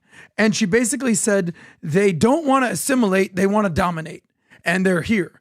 And Donald Trump is the one candidate who will protect America and protect Israel and protect Judeo-Christian values and protect Western democracy. And I'm thinking, isn't he supposed to be Hitler? And that's what it goes to show you. You can't believe what they're saying. Watch what they do. So here's my question, though, really fast, Pat. I know you want to move on. So why is a Jewish guy, Jeffrey Goldberg, who left college to move to Israel where he served in the IDF, going behind this and calling somebody Hitler, being a Jewish person, to call somebody Hitler from what Hitler has done, I think is the most disrespectful and disgusting thing that you could do to your own race. What for what? For political gain because you work for a crappy ass like a publication? That's where I don't get. Can I answer that? But yes. But here's the thing, Adam. What you saw, those people and everybody happy and the Jewish people, people don't see that because they have to hear that nonsense from I don't like John Kelly. I have zero respect for him. I don't care what rank he is, what he's doing to the country, and this whole he said, she said BS is disgusting. It's ridiculous. Shame on him. So I'm gonna just give you a quick stats right now. By the way, this is about to be. Trump's about to receive the largest percentage of the Jewish vote since 1980, Ronald Reagan. So just to kind of break down, just like being black is not a monolith, just like being gay is not a monolith, being Jew is not a monolith. On one hand, you have the Adelsons donating billions of dollars to the Republican Party. And on one hand, you have George Soros, a former Holocaust rounder-upper who's Jewish. I don't even think he's Jewish at this point. I think he's just like a demonic globalist. So just because you're Jewish doesn't automatically mean you're going to think a certain way. And that's all I'm saying is that for every Adelson, you have a Soros. You have a Bill Ackman over here for every Lauren Powell job. So it doesn't work that way. Let's go to the next story here. A little bit of a light story. Who gets the TikTok and the divorce? The messy fight over valuable social media accounts. This is actually a Wall Street Journal story, and this is a real story. They're going through a divorce. They share a TikTok account. Who gets it? So watch this. Kat Stickler gained control of the couple's TikTok account. Kat Stickler. Mike and Kat, during the divorce, arguing that if the TikTok account was left to me, it would keep growing. She was right. Rebranding the account to Kat Stickler and expanding it to 10.5 million followers. Kat now runs a successful business from her social media, while Mike, who kept a YouTube account, saw it become defunct. He declined to comment. Dividing social media accounts and divorces is complicated as both partners must prove their contribution to the platform's success. Reza and Pooja Khan, who earned about $500,000 from social media, said, this is the first time we're actually thinking about how to divide their assets in case of a split, with most of their earnings going into a joint account. Tom, how do you process the story? Well, guess what? It's called modern asset theory. And modern asset theory goes like this. Once upon a time, when we got divorced, we had children that we had to be responsible for, and then we had some assets, maybe a couple cars and a house, a little bit of savings account. Those were the assets people had. And then with the wealthier people, let's add several cars, another house, a boat, and some artwork. So, but now in the digital world, we had businesses. We had legitimate businesses. You know, I've supported you for 15 years as I, built my plumbing business. If I'm having to give you half of it, we basically have to close the business. These things happened. Where somebody said, well, wait a minute, honey, I supported you for 15 years for building that plumbing business. I deserve half the value. And so you would do it with, you take the house and some cash, I'll keep my business, and that's how you divide it. Now we're coming up to modern assets. And it's not as easy as crypto. I can look at your crypto account and see what the dollar value is. Court says we split it. Now it's, what if the assets are insufficient and you only have one digital business and it's TikTok? How do you split it? How do you value it? Does somebody have to get a loan and pay you for it? Or do you share it somehow? And it is a modern digital business that they're saying it's a messy fight, because you can't, just like the plumbing business, you can't just give your wife 2 trucks and then go run your plumbing business. Mm-hmm. Same thing here. It's very hard to split up. So under modern asset theory and division, now we have social media accounts. The divorce lawyers got to find some way to find the value and split it up. Pat, how would you do it? Sorry, Adam. So let's just say you and your significant other were on the thing, and the success of it is because let's say you were on it 80% of the time, and she's on doing all the back end, she's doing all the thumbnails, That's a difficult because you're kind of the face of it, but if she's doing the thumbnail, she's doing the title, she's doing the edit, she's doing everything. That's a slippery. I helped you build this, and you're not going to screw me. Yeah, exactly. Because I mean, what was that real face. estate couple that they got a divorce? What was the show called? What was the show called? That ain't yours. That divorce is not. Flip or flop? What was it that they said they were not going to get a divorce, and then they ended up wanting to get a divorce, and then they said it's not in the discussion to get a divorce, has never been an option. Anyways, I mean, it's got to be tough. This is why if you're doing a podcast with your wife or your girl, man, better be like, you better just go solo. You better be fully committed to it, because if God forbid something happens and you guys split, that's going to be problematic. But I guess it does make sense to have, this be the discussion now with social. I can see that, because essentially the way to look at it, Tom, you're running a small media company, okay? And if she's involved or he's involved, sometimes she's the talent. He's behind closed doors. How do you make that work? But listen, apparently nowadays it is in the discussions. This with is something that's going to happen more and more and more. And PBD, you alluded to this earlier. This is the TikTok modern day version of the mediation scene in Wedding Crashers, where, Vince Vaughn, Owen Wilson are basically having this negotiation. Hey, listen, we got the Sky Miles. You can throw a couple our way, Just please don't talk. Shut your mouth when you're talking to me. Go ahead and comatose for me, baby. We all remember this scene. And all of a sudden, they start working out this mediation. He's like, all right, it's fine. You can have the Sky Miles. No, you can have it right there. All right. Now we're getting somewhere, baby. Look at us doing our thing. But the reality is, it's no longer going to be about assets. It's going to be about digital assets. And unfortunately, if you don't figure this out in mediation, you're going to have to go comatose over your TikTok account. Before you get divorced, you got to get married. So I don't understand how you even have an opinion here. Whoa. Whoa. Tom out of nowhere. Out of nowhere. Tom is just getting ready for Tom, I was married at one point. Yeah, so he knows exactly. And by the way, we're the same age when you got married again. So listen, old man, before I break your hip, Barker, just relax a second. Okay? We're doing movie references over here, Adam. We're having fun. I'm having the time of my life, Tom. All right, let's go to the next one, because if you get married, most likely going to buy a home. However, home sales on track for the worst year since 95. This is WSJ. Look at that chart, Vinny. Look at that chart right there. Craziness. U.S. home sales are on track on the worst year since 95 due to high home prices and elevated mortgage rates. September sale fell another 1% from August to an annual rate of 3.84 million, the lowest since October of 2010, with a 3.5% drop compared to the same period last year. According to the National Association of Realtors, Lawrence Young, NAR's chief economist, remarked that home sales are stuck at low levels and forecasted 2024 sales could match or fall below 2023 levels. Persistently high mortgage rates, which recently spiked after briefly dipping to a 2-year low, are deterring buyers. Michael Redd from Bridgeway Mortgage and Real Estate Services noted that trickle up in rates to right back where we are just sucked the air out. Mortgage rates driven by a 10-year Treasury note have been volatile, making home purchases more unaffordable. Tom. Well, look, people are thinking that rates is the only thing connected to the market. And we talk about this. We say rates are going to help. But what rates usually help happen is more houses come on the market. Now, a lot of houses have been built this year. Lennar, Toll Brothers, and you can go look at the home builder indexes are way up this year. So they're actually building more houses. They're just not building as many as are needed. We need even more. And with more supply, the price comes down. So that's the first lesson. With more supply, the price comes down. And the prices haven't come down.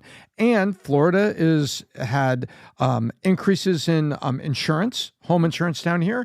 So the number of people take back to it again, that are willing to sell. Mom and pop want to sell their house in Parsippany, New Jersey, and move down to Boynton Beach and retire. They're like, wait a minute, we still have $200,000 on a little mortgage. If we go down there, we're going to have to pay actually the same for a house. It used to be that you sold your house in Parsippany, you downsize and bought something smaller, and maybe even a small or no mortgage. Well, now they're saying, no, we can't do it. The math doesn't add up, and we're going to have a little bit more insurance costs. So guess what? The prices haven't come down because the supply hasn't come down, and the supply is being held up by, insurance and property taxes and rates. So I got a question for you. And so the banks got the rate cut, but then they also didn't get an increase in demand. So if you've got low demand, you would think that price would go down to spur it. But the banks have said, no, you know what? We're going to leave the rate right here at 6.25%, right here at 6.5%. We're not going down to 5, not going to 5.875, which they were for about a week. Got a question for you. You're the president. Okay, you get elected. You win. What are 2, 3, 4, 5 markers you have, Tom, to help this change so the average American can afford to buy a home? What are the markers?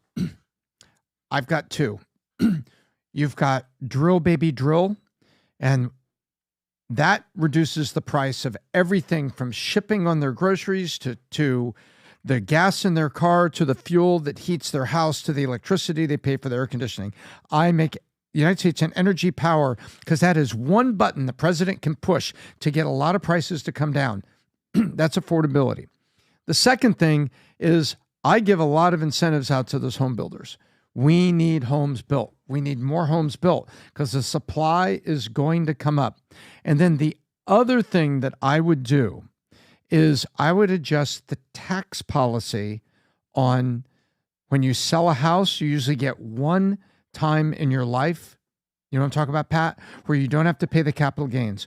All the rest of the time, as long as you bought a house that was worth more, called a 1035 exchange, then you don't pay taxes on it.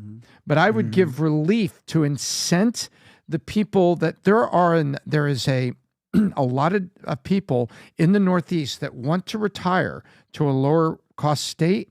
And I would take some of the tax off of that one-time sale so that they'd be more willing to sell and put those houses on the market. But we need more supply, and then you need to make life more affordable. I would also do something else, is that for federal, I would have federal flood insurance revamped, because the catastrophic insurance is what is killing people in Florida. Basic home insurance has gone up, but it's nothing when you put the wind, the rain, and everything else on it. And so you got to do something about catastrophic insurance to help Americans. Well, so there's my 3 markers and buttons. I don't want to upset the realtors out there or the mortgage bankers out there or Well, the here people it looking to comes. buy a house, but I would argue that this is probably one of the most overrated purchase decisions you can possibly make. Oh my God, how could I possibly say that? Well, it's because we've done the math here a million times on the show. Buying a home is a deeply emotional component. You could touch it, you could feel it, you get it ready, like your family lives there. It's a lifestyle choice. But if you're just solving for math, and we've done this down by the best investment you can possibly make, the stock market actually doubles what real estate returns year over year over year. Actually, since COVID, this is the one time I think in the last 50 to 100 years where real estate returns have actually been even close to double digits. If you remember us breaking down that math, PBD. Now, I get it. There's a lifestyle decision. It's an emotional component. You're like, where are you going to live? Where are you going to send your kids to school? This is a big decision. I mean, Rob bought a house recently because he even said himself, I kind of didn't mathematically do the thing. Financially, it didn't make sense, but this was actually what my kids wanted to do and what my family wanted to do, and it worked out well for my family, but mathematically, it didn't work well. There's 3 things that are working against if you're going to buy a house at this point, and the numbers aren't in your favor. It's sort of a triple whammy. It's the highest prices that houses have ever been. The highest mortgage rates have been since, the late 80s, early 90s? They just did an interest rate cut, but the mortgage rates went up. Is that what happened, Pat? Interest rates went up, Yeah, down for a moment and back to where they made were. no sense. So mortgage rates are at 7 and 7.25%, whatever at this point. But then we talk about this all the time. The insurance rates are insane these days, whether it's for car insurance, whether it's for home insurance. It's just the math isn't adding up. And listen, if you want to buy a house, God bless you, go for it. but there are better investments out there. Well, we'll see what's going to happen next 4 years, specifically after November 5th. The market's going to change majorly based on who's going to be the president. I mean, you're already seeing what Wall Street Journal hedge fund guys are looking at. And November 5th will dictate what the next 4 years are going to be economy-wise. Let's go to McDonald's. Rob, so President Trump's out there, working the fries, doing his drive-through. He's doing all this stuff. And then all of a sudden, next day, story pops out. McDonald's linked to E. coli outbreak, and the stock drops tremendously. McDonald's quarter pounder hamburgers have been linked to E. coli outbreak, affecting 10 states with 49 reported illness, 10 hospitalization, 1 death. The CDC is actively investigating the outbreak, calling a fast-moving investigation as sick individuals reported eating quarter pounders. McDonald's has temporarily pulled quarter pounders in some states as investigators work to identify the contaminated ingredient. Initial findings suggest the outbreak may be linked to slivered onions used in the burgers sourced. What? Seriously, that's the word. Who brought onions, PBD? Yeah. Slivered onions. Unbelievable. I mean, who would do such a thing? But sourced from a single supplier serving 3 distribution centers. McDonald's North American chief supply chain Cesar Pena stated the company is taking swift and decision action to address the situation and is cooperating fully with CDC investigating to ensure food safety. Do you have a video on this, Rob? What was it? Vinny sent this last night. Go ahead and play this. Look at the states, Pat. Watch. Tell you about this. Developing today, an E. coli outbreak at McDonald's stores across the country. Weird. 49 people in 10 states have fallen sick. 10 had to be hospitalized, and at least 1 older person in Colorado has died. McDonald's stock dropping as much as 10% in post-market trading at one point. Kelsey Kernstein joins me live from a McDonald's restaurant right here in Chicago. Kelsey, what does the latest evidence tell us?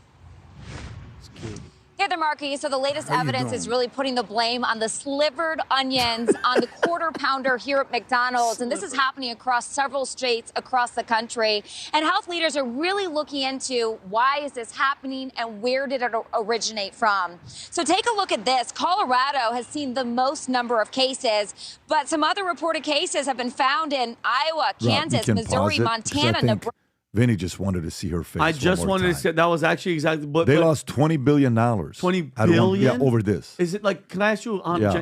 Is the timing of this really, really? I don't random? think so. I think it's just. I think it just happened. It just. I think it just happened. I think it's just happened with this whole thing taking place. That's kind of random. Though, yeah, huh? I mean, listen, the skepticism and the paranoia and possibly some going on, less than 5%. I think this just took place. They're taking a hit. But guess what? I'm curious how the stock did. This, if you look at the stock. Go to the. If you go to the year stock. to date? No, go to month to date. Just go to month to date, Rob. Look at month to date. All right. It's going, Flat. going. And then Trump shows up. Boom. Goes up for a couple days, right? Yeah. And then there is the E. coli. It drops, right? So I don't think there's a story here with that. I think this is what Tom would call not a Big Mac, not a Whopper. What? Not a quarter pounder. A cheeseburger? This is what you call a nothing burger. A nothing burger. I literally had that written down. This By is the a way, nothing burger of a story. go back to 1 year. Go 1 year. I want to see 1 year on the stock, please. I bet you it's Vinny, up. this is what you call, Yeah. Do you buy on bad news? I'm going to buy some and just right now. assume that McDonald's is going to keep going up because they're trying very hard with value meals and other things to win back the consumers despite inflation. Yeah. By the way, go to the 5 year if you don't mind. I'm just saying, when's the last time you even heard about McDonald's this big until Trump was inside the drive-thru doing his thing? And then what, 3 days later, E. coli from slivered. It's a $220 billion company. Yeah, it's massive. Yeah, but I mean, it's just kind of. I can see how you can see that, but yeah, I mean. Well, Vinny, I know how anything that you see is like, they're trying to stop Trump. No, I get it. I did not go there. I just. You hear what I said? I said. Starting to fight. Tom had to get in there. Yeah, thanks. Buy on bad news. Yeah. Buy the rumors, sell the news is what you're trying to say. Yeah. Listen, let's establish just some basic ground rules here. First principles. Number 1, no onions, guys. We all know this. Maybe the most important. That's probably the most important rule. Why do you have onions? Why are you slivering the onions? Why are you chopping the onions?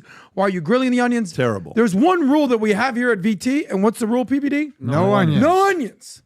So you dropped the ball. This is a nothing burger of a story. day in, day out. Nobody's gonna give a crap. I'm still gonna go get my Happy Meal. All good. You would still go get your dollar menu. a quarter pounder, buddy. right now? I got the stomach of steel. By the way, I don't know how much you know how much Stomach of steel, how that's much it. steel is still made in America. Not much. Yeah.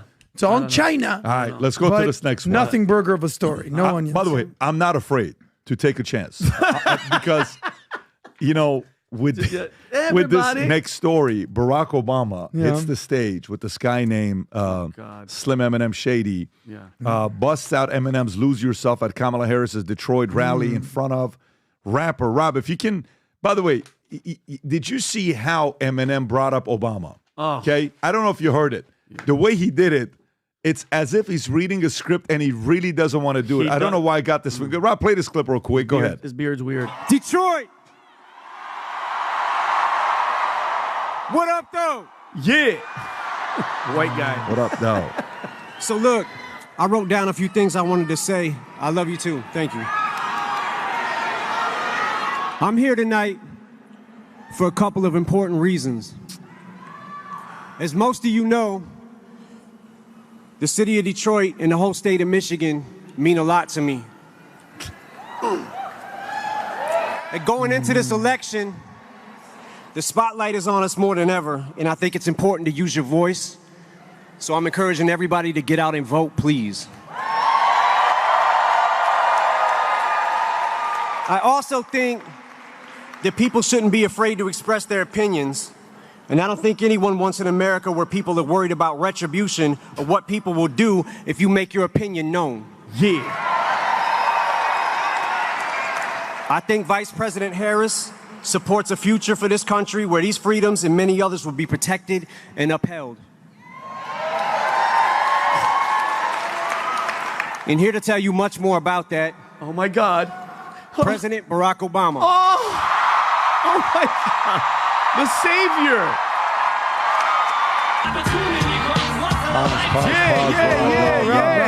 What's going on? Hey, what's going on? Is he singing or no? He does. He opens with like he's like, hey. Let's see if he does it. Is it here? Yeah. I have done a lot of rallies, so I don't usually get nervous. Cringe incoming. But I was feeling some kind of way following Eminem. Here he goes, dropping the R's. Now I notice my palms are sweaty. What? Knees weak. Arms are heavy. Heavy. Vomit on my sweater already. Oh, God. Mom's spaghetti. Vivek is better. I'm nervous, but on the surface I look calm and ready. Yeah. Drop bombs, but I keep God, he doesn't know the word. Yeah. Like, they're doing anything. By the way, can you, Rob, play the clip I just texted you, Rob? Is it the Vivek one? No.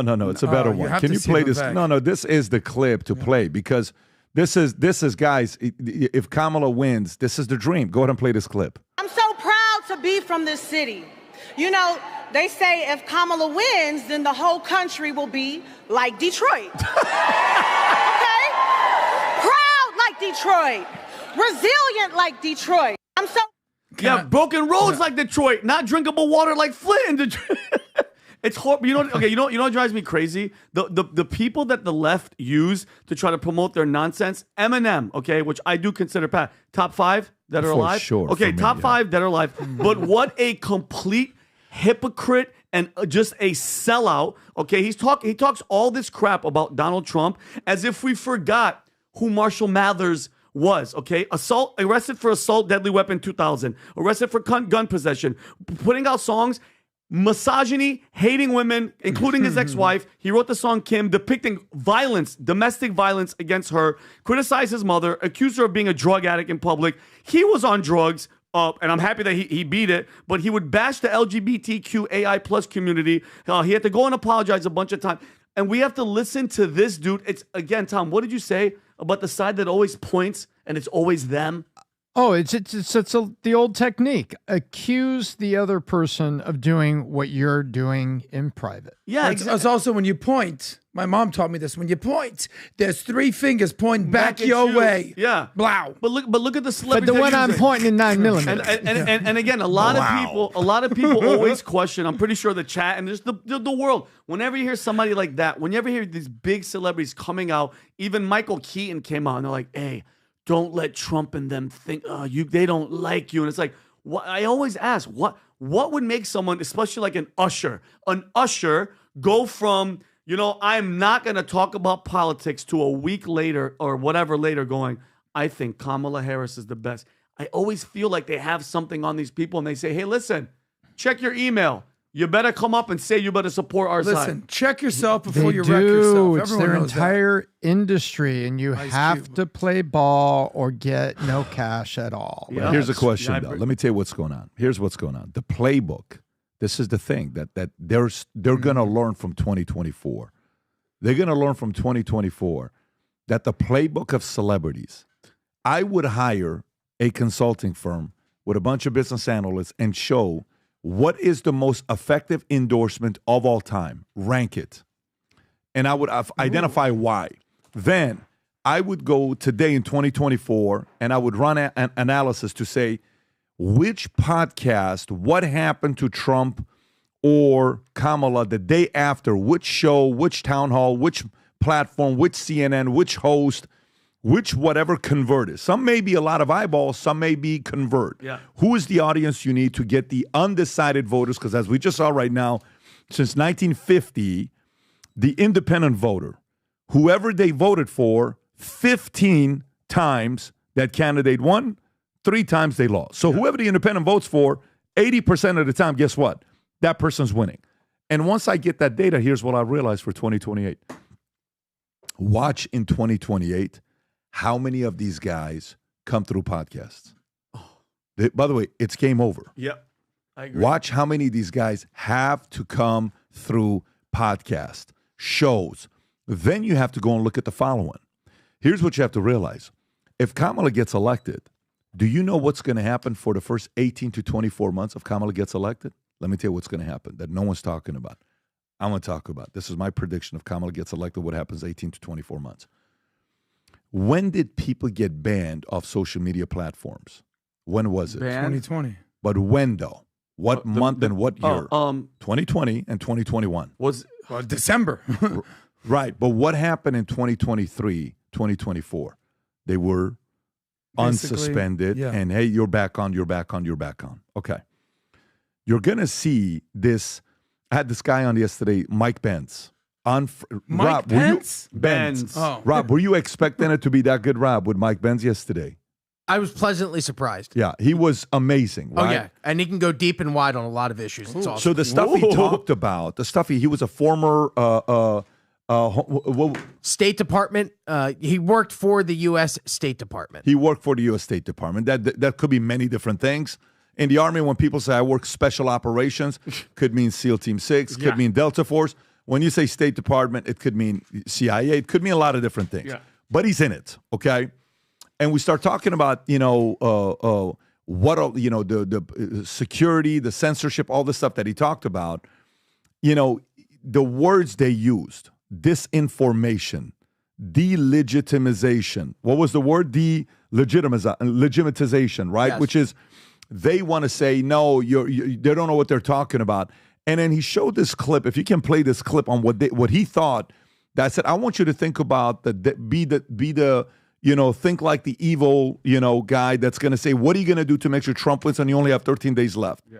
He says, I want you to watch this clip. Go on and play. Rob, Jamie Raskin. This is Jamie Raskin, and watch what he said. This is Rob, if I'm not mistaken, this is just 2 or 3 months ago. He's part of the House Intelligence Committee. He is.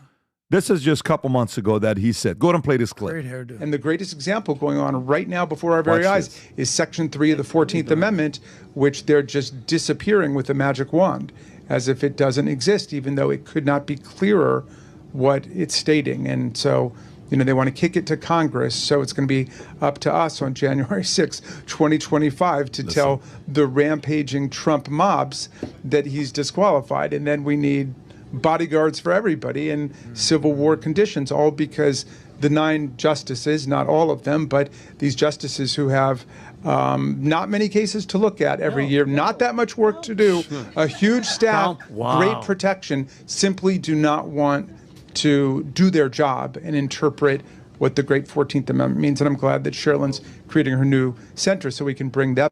So by the way, This is not a lightweight guy that's saying this. This guy's position is what? He's a left Democrat, head of freaking the House January Intelligence 6th. Committee. No, what I'm saying is I think he is the head of the House Intelligence. Can you pull up exactly his job? Okay, so House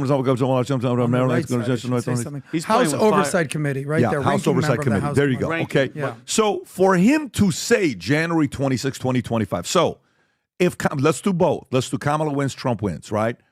If Kamala wins, I think you're going to start seeing censorship coming back in different platforms if Kamala wins. I think if Kamala wins, the number one person they're going to go after, her first 6 to 12 months, targeting him in ways they never have.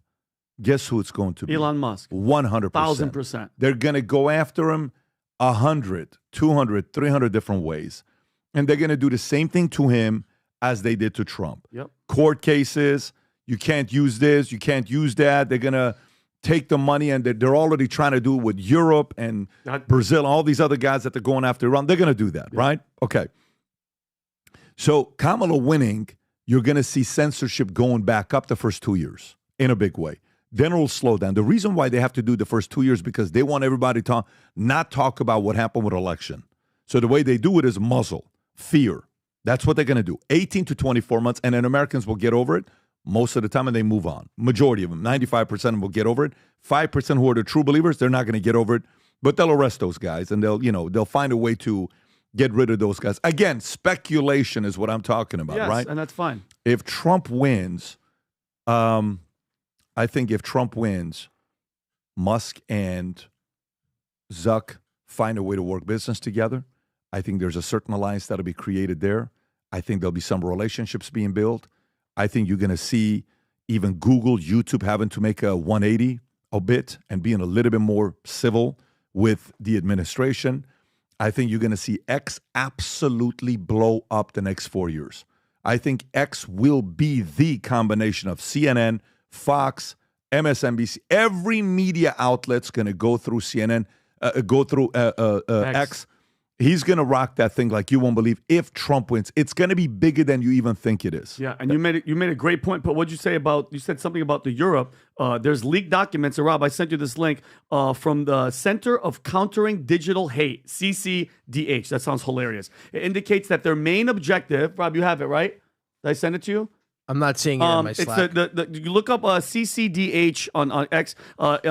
Its objective is to undermine Elon Musk's X by influencing advertisers to pull out by using European Union regulations to their advantage. Right. So the CCDH, described as the British nonprofit, reportedly convened a secret gathering with various liberal entities who are against Musk's vision for a free speech-oriented social media platform. Attendees at this meeting allegedly included figures from the Biden White House, Representative Adam Schiff, his office, the Biden-Harris State Department, Media Matters for America, and this collaboration highlights the coordinated effort to counter Musk's influence in the digital media. And those are the leaked documents, Pat. It's kill Musk's Twitter is one of the main things on there. And you nailed it. You just said it, and it's the European. They're going to find a way to stop it because before you came in here, Pat, I was talking with Tom. If it wasn't for X, like that town hall meeting that we saw last night, you wouldn't have seen any of the highlights. You wouldn't be seeing nothing. Musk is one of the biggest factors of this election that people aren't talking about much. If it wasn't for X right now and Elon Musk spending billions of dollars for us to see it, you wouldn't be seeing a third of what you're seeing right now. Do you agree, Tom? Absolutely. It basically saved a channel of communication from certain censorship and limitation and canceling. And the fact that it's here has kept everything else honest. If X wasn't where it is right now, do you think that Zuck would have moved on a couple things after those congressional Absolutely hearings, not. especially on the teenage girls and the addictions and hurting themselves? I don't think Zuck moves. I think Elon Musk made everybody move. Just as I said it before, Reagan put the Pershing missiles in Germany and Russia moved. Yep. And Reagan then took the USS Theodore Roosevelt. Theodore Roosevelt said, speak softly, but carry a big stick. Yeah. Right? And so when the USS Theodore Roosevelt was ready to be commissioned, he came out and he said, he said, listen, the USS Theodore Roosevelt is effectively the United States' new big stick. Wow. Because that's what he said, speak softly, carry a big stick. But he never had to use them. And so what Elon Musk has done is he is effectively defeated, actually, he is not defeated, but he has sure impugned and stopped the momentum that was heading towards state-run censorship. Yeah. And he's gone up against countries like, Brazil. Yeah. And, without that, I don't think we are where we are right now. And I think history will be very kind to him, and we owe him a debt of gratitude for what he's done for all of us. Tom. But we have to pick up the mantle and carry forward at the same time. Yeah, I think, go ahead, Adam. I was just going to put a ribbon on because we started the conversation with Eminem and it basically went down to the trickle-down effect. I think there's a lot of foreshadowing going on in this song. So Eminem, top 10 rapper of all time, arguably greatest white rapper of all time, Great White Hope. But who is the real Slim Shady, right? 8 Mile, Detroit, everything going on with that. Former misogynist, woman hater, talking about killing his wife, skeletons in the closet, gays. All that. Now he's a male feminist, Trump hater, Kamala supporter. Okay, what happened right there? Trash. And, we kind of got into it yesterday. I was like, oh, you saw Obama? I thought it was pretty good. You're like, it was trash. And I said, and he's like, his knees are weak and his palms are sweaty and the mom's spaghetti. I actually thought that was kind of cool until, this is a juxtaposition, until I saw Vivek.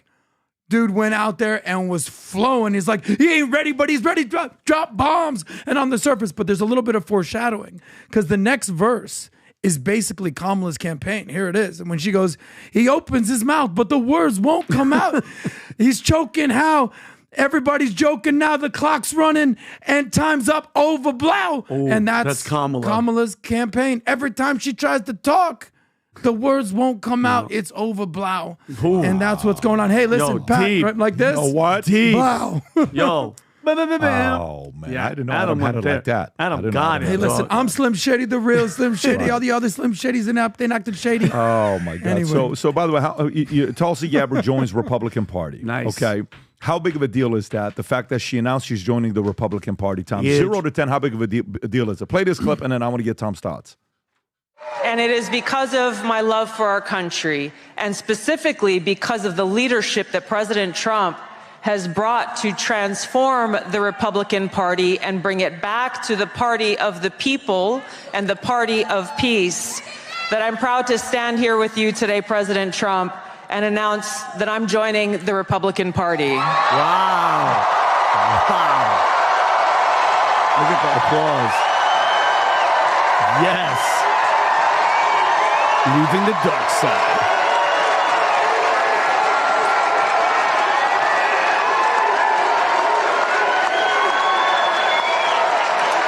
I'm joining the party of the people, the party of equality, the party that was founded to fight against and end slavery. Let me tell you the difference. I can listen to her when she speaks and the way she does it. She speaks like a freaking leader, right? Yep. And then you go listen to Kamala. I grew up in a middle-class family. No, but what I was saying, let me finish. Yeah. I believe in the opportunity economy. Yeah, but what I'm trying to ask you is about the border. Let me finish. Yeah. Let me finish. I grew up in L.A. when I was and then Tulsi gets on stage. Oh. Bam. Yeah. Bam. Yep. Bam. Oh. The way she speaks the way both Hillary and Kamala wish they could speak. I agree. She has the presence on stage that very few people have. By the way, I'm not even saying male, women, whatever. Any sex she has that it factor on stage.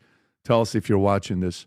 You're awesome. Yes. Tom is awesome. This is a 9. And the only way that I could put it bigger, if she did it on June 1st, and then she was the VP candidate, then it's like a 10. But this is a 9 for a lot of reasons. Number one, it's not a campaign stunt. It is a true, expression of the party that's doing this is the party of that is my values, is what I'm about. This is the authenticity of her book coming out and saying the party I grew up with, the party I represented, the party where I actually, was elected, official. Nope. I'm here. And I think this is a 9 because this shows women everywhere and people everywhere, particularly women, that it is safe to come out, and it is safe to say, by the way, it may not mean you don't get conflict. Your family and your friends may still yell at you and have something to say about it and all this stuff. It may not be easy, but you can come out and you can say, this is the party of what I stand for, and this is where I'm going. I believe this is a 9. And I'll tell you, in our household, we were, really hoping that she would have a real position of prominence in the administration. And earlier this year, we were hoping that she potentially was going to be the VP candidate. Yeah, and Pat, you always talked about the alliances. Tom, doesn't it feel good? Like now Tulsi, okay, besides Trump as the leader, Tulsi, RFK is here. He has an Elon Musk. He has a Vivek Ramaswamy. This alliance is getting bigger and it's getting stronger. And I'm telling you right now, it's an exciting feeling finally. And you nailed it, Tom, about we had to hide. I said at the beginning of the podcast, I couldn't tell people, bro, I've lost friendships because in 2016, when I'm like, hey guys, it looks like he's going to win and he loves the country, I've lost friends. I've fought people. I don't even talk to some of these people anymore because of that whole, thing that the left did. And by the way, look at that. Just look at that photo, Tom. Check this out. Trump is getting support from substance. Exactly. And Kamala is getting endorsement from entertainers. By the way, you know who is coming out tomorrow in Houston with Kamala?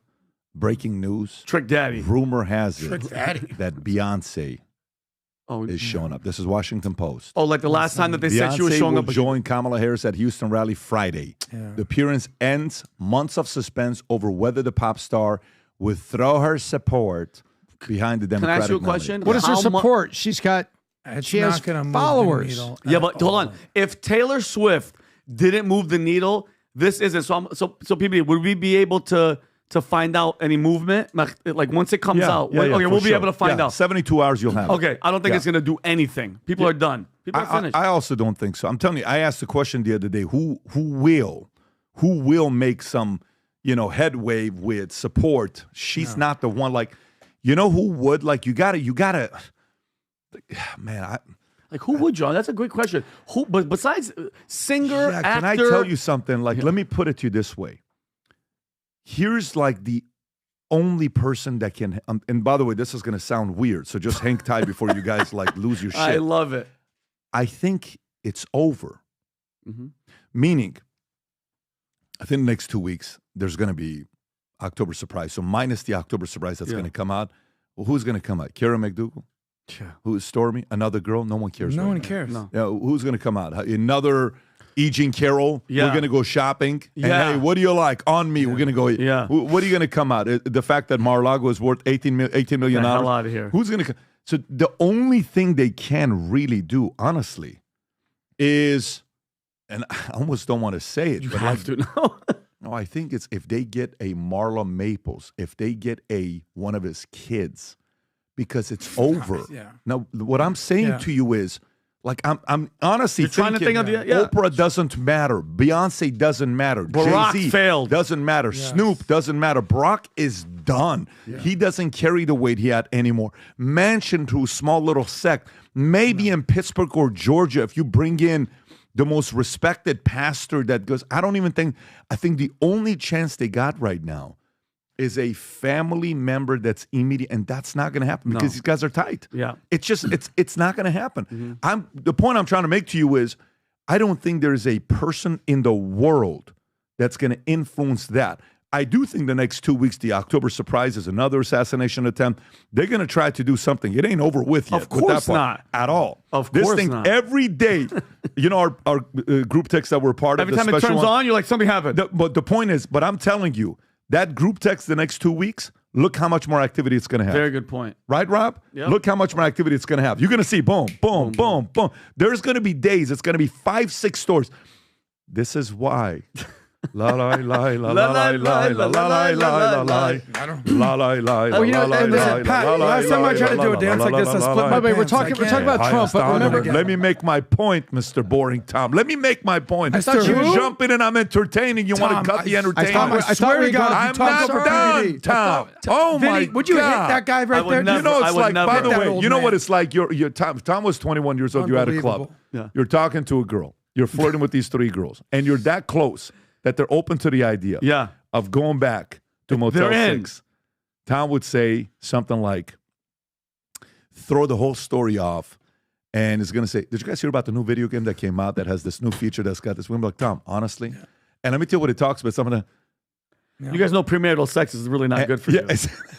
And by the way, I liked him. It reminds me of a story I don't want to tell. But anyways, let me go back to it. Tom, this is where I was going to go. Yeah. Until you jumped in. You were singing. And entertainment blocked. And there's a different word for it when we were 21 years old. Entertainment blocker. You did, you entertainment blocked. You're Everyone an knows entertainment you're blocker. supposed to guide it, not block it. You know, it's like the rooster blocker is what we used to say. Yes. But right now it's like the...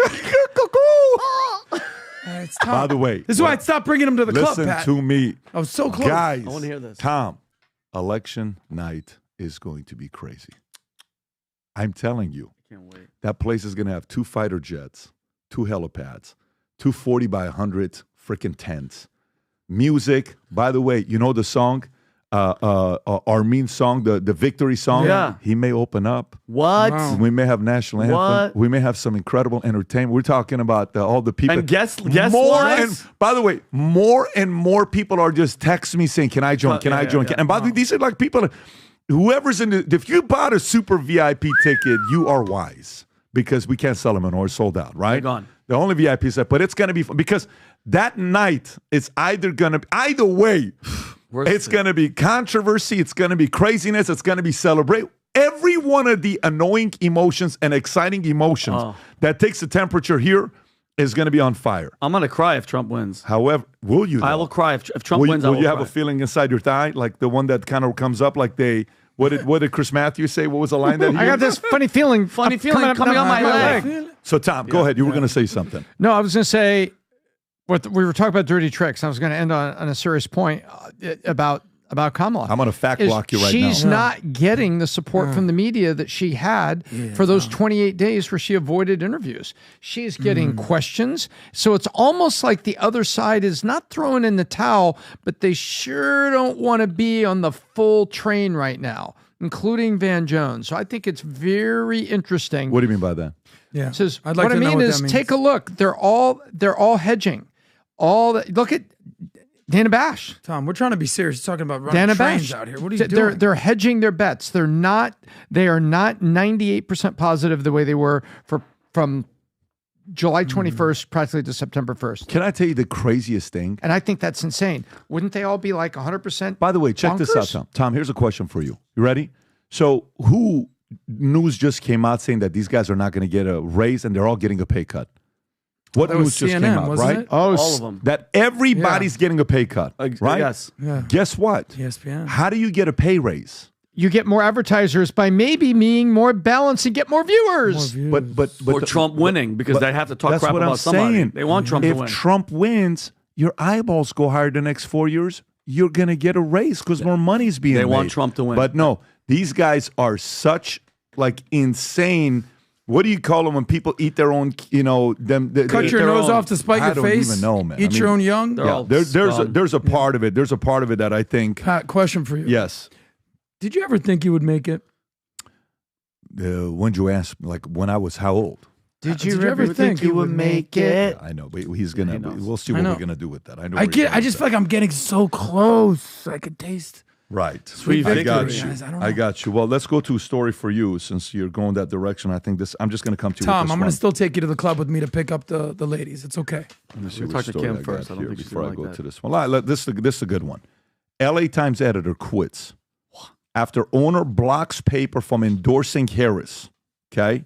Mariel Garza, the LA Times editorial editor, okay, resigned after the paper's owner, Dr. Patrick Soon-Shiong, whom, by the way, he bought the company for $500 million like a few years ago, reportedly blocked the editorial board from endorsing Kamala Harris for president. Garza stated, "I'm resigning because I want to make it clear that I am not okay with us being silent. In dangerous times, honest people need to stand up." LA Times editorial board has prepared to endorse Harris, but executive editor Terry Tank informed staff they would not endorse any candidate, attributing the decision to Soon-Shiong. Garza expressed that the move was perplexing to readers and felt that an endorsement was a logical step. After their critique of Trump, Soon-Shiong defended the decision, saying the board was asked to provide a factual analysis of all the positives and negative policies of the candidates, but they chose silence. By the way, this is the first time LA Times hasn't endorsed a president for 20 years. Good. Tom, how big of a deal is this? This is a huge deal. It's happened in the unions. The unions looked at their members and said, you know what, maybe we shouldn't put an endorsement out. Maybe this could be a little inflammatory. And now you've got the LA Times. And did you hear what he said? The liberals want you to say, oh, conservative rich guy that bought the effing paper, he did this to it. And now he's saying, wait a minute. I asked the board to come together with the positive and negatives and objective analysis of every candidate, and they chose silence. Exactly. They wouldn't put the analysis out there. So if they're not going to put the analysis out there, I'm not going to let you rubber stamp a editorial page that puts our support the way the newspapers did. And by the way, newspapers used to move voters. Your local governor, your local mayor, and your newspapers were the endorsements you wanted. The fire chief, you wanted his endorsement. The police chief and the local newspaper. And now he's saying, listen, we're not doing it. And by the way, there's also this boycott. They said a bunch of people said, I've been a subscriber for 30 years and I'm canceling. So those of you that are among the last 400 subscribers to the LA Times, I guess a few of you are no longer getting any paper. But Tom, let me ask you a question based on what you just said. Pre-social media, what counted the most and moved the needle?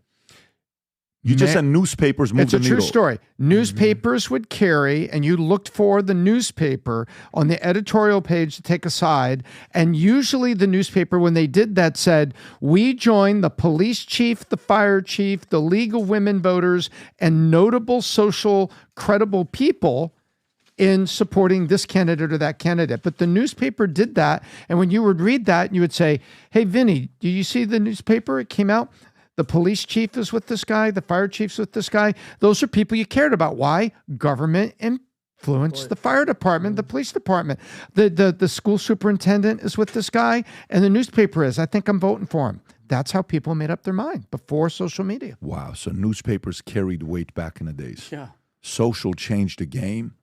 And independent podcast, I have an opinion here. I think Unusual Suspects is going to be one of the biggest podcasts worldwide. I'm convinced. Okay. Number 2, I think Vitamin Comedy is going to blow up. Okay. I think the analysis of what we're doing right now and the things that we're talking about, those independent podcasters that are out there. By the way, to be honest with you, left, right, and center, I think they're all necessary. Me too. So I think you got the guys who are, the Rogans, the independents. I think I would put us as a center right is where we're at. We'll be fair to everybody on what we're talking about economically. We're independent. I'm a registered independent. I've been a registered independent almost 20 years. But I would say the guys on the right, the Rumble guys, the Daily Wire guys, all those guys, right? The Theo Vaughn, I think he's going to play a very interesting role. Schultz with what he did, phenomenal, those guys. I'm hoping Tim sticks around and does what he does because those guys need to stick around. You got the Pac-Mans, you got the, who's the Brian something Taylor? He's also, he's Brian Taylor Green. I think this is good. I think that's the direction. I think this is very, very good for this to continue because that's going to be the sect. Look, here's the reality of it. This is hard. This is very hard because you have to garner attention and keep the audience. And, we're not going out there spending millions of dollars. We've never advertised this podcast. You understand? Like, you go certain places, they'll spend $1 million to advertise your new show. Do you know how much money we've ever spent creating ads to bring, people to watch the PBD podcast? This much money. Zero. Never. So if you're watching this, by the way, somehow, some way you found us, and we appreciate you. Because this doesn't happen without you, honestly. Whether you're watching this in your car, whether you're listening to us at work, acting like you're working and your boss is looking at you, you can give me a wink. Yeah, we felt it, right? We love you too, but make sure you get your job done because we don't want you to lose your job. Whether you're watching this in a bathroom, we got a big bathroom community. All the time I watch and we don't hate. Look, don't get up, sit down, be comfortable. Just saying, some people. Whether you get one of the things you got from me the other day. Gaucho, it's coming. Trust me, you're gonna get a few Gauchos coming your way. PBD, I'm in the Gaucho community. Everyone knows that. But the point is, the world has changed. The audience wants to find you, and you have to earn it. And it's very interesting how to go about it. But I think the game's going to change the next 4, 8, 12 years.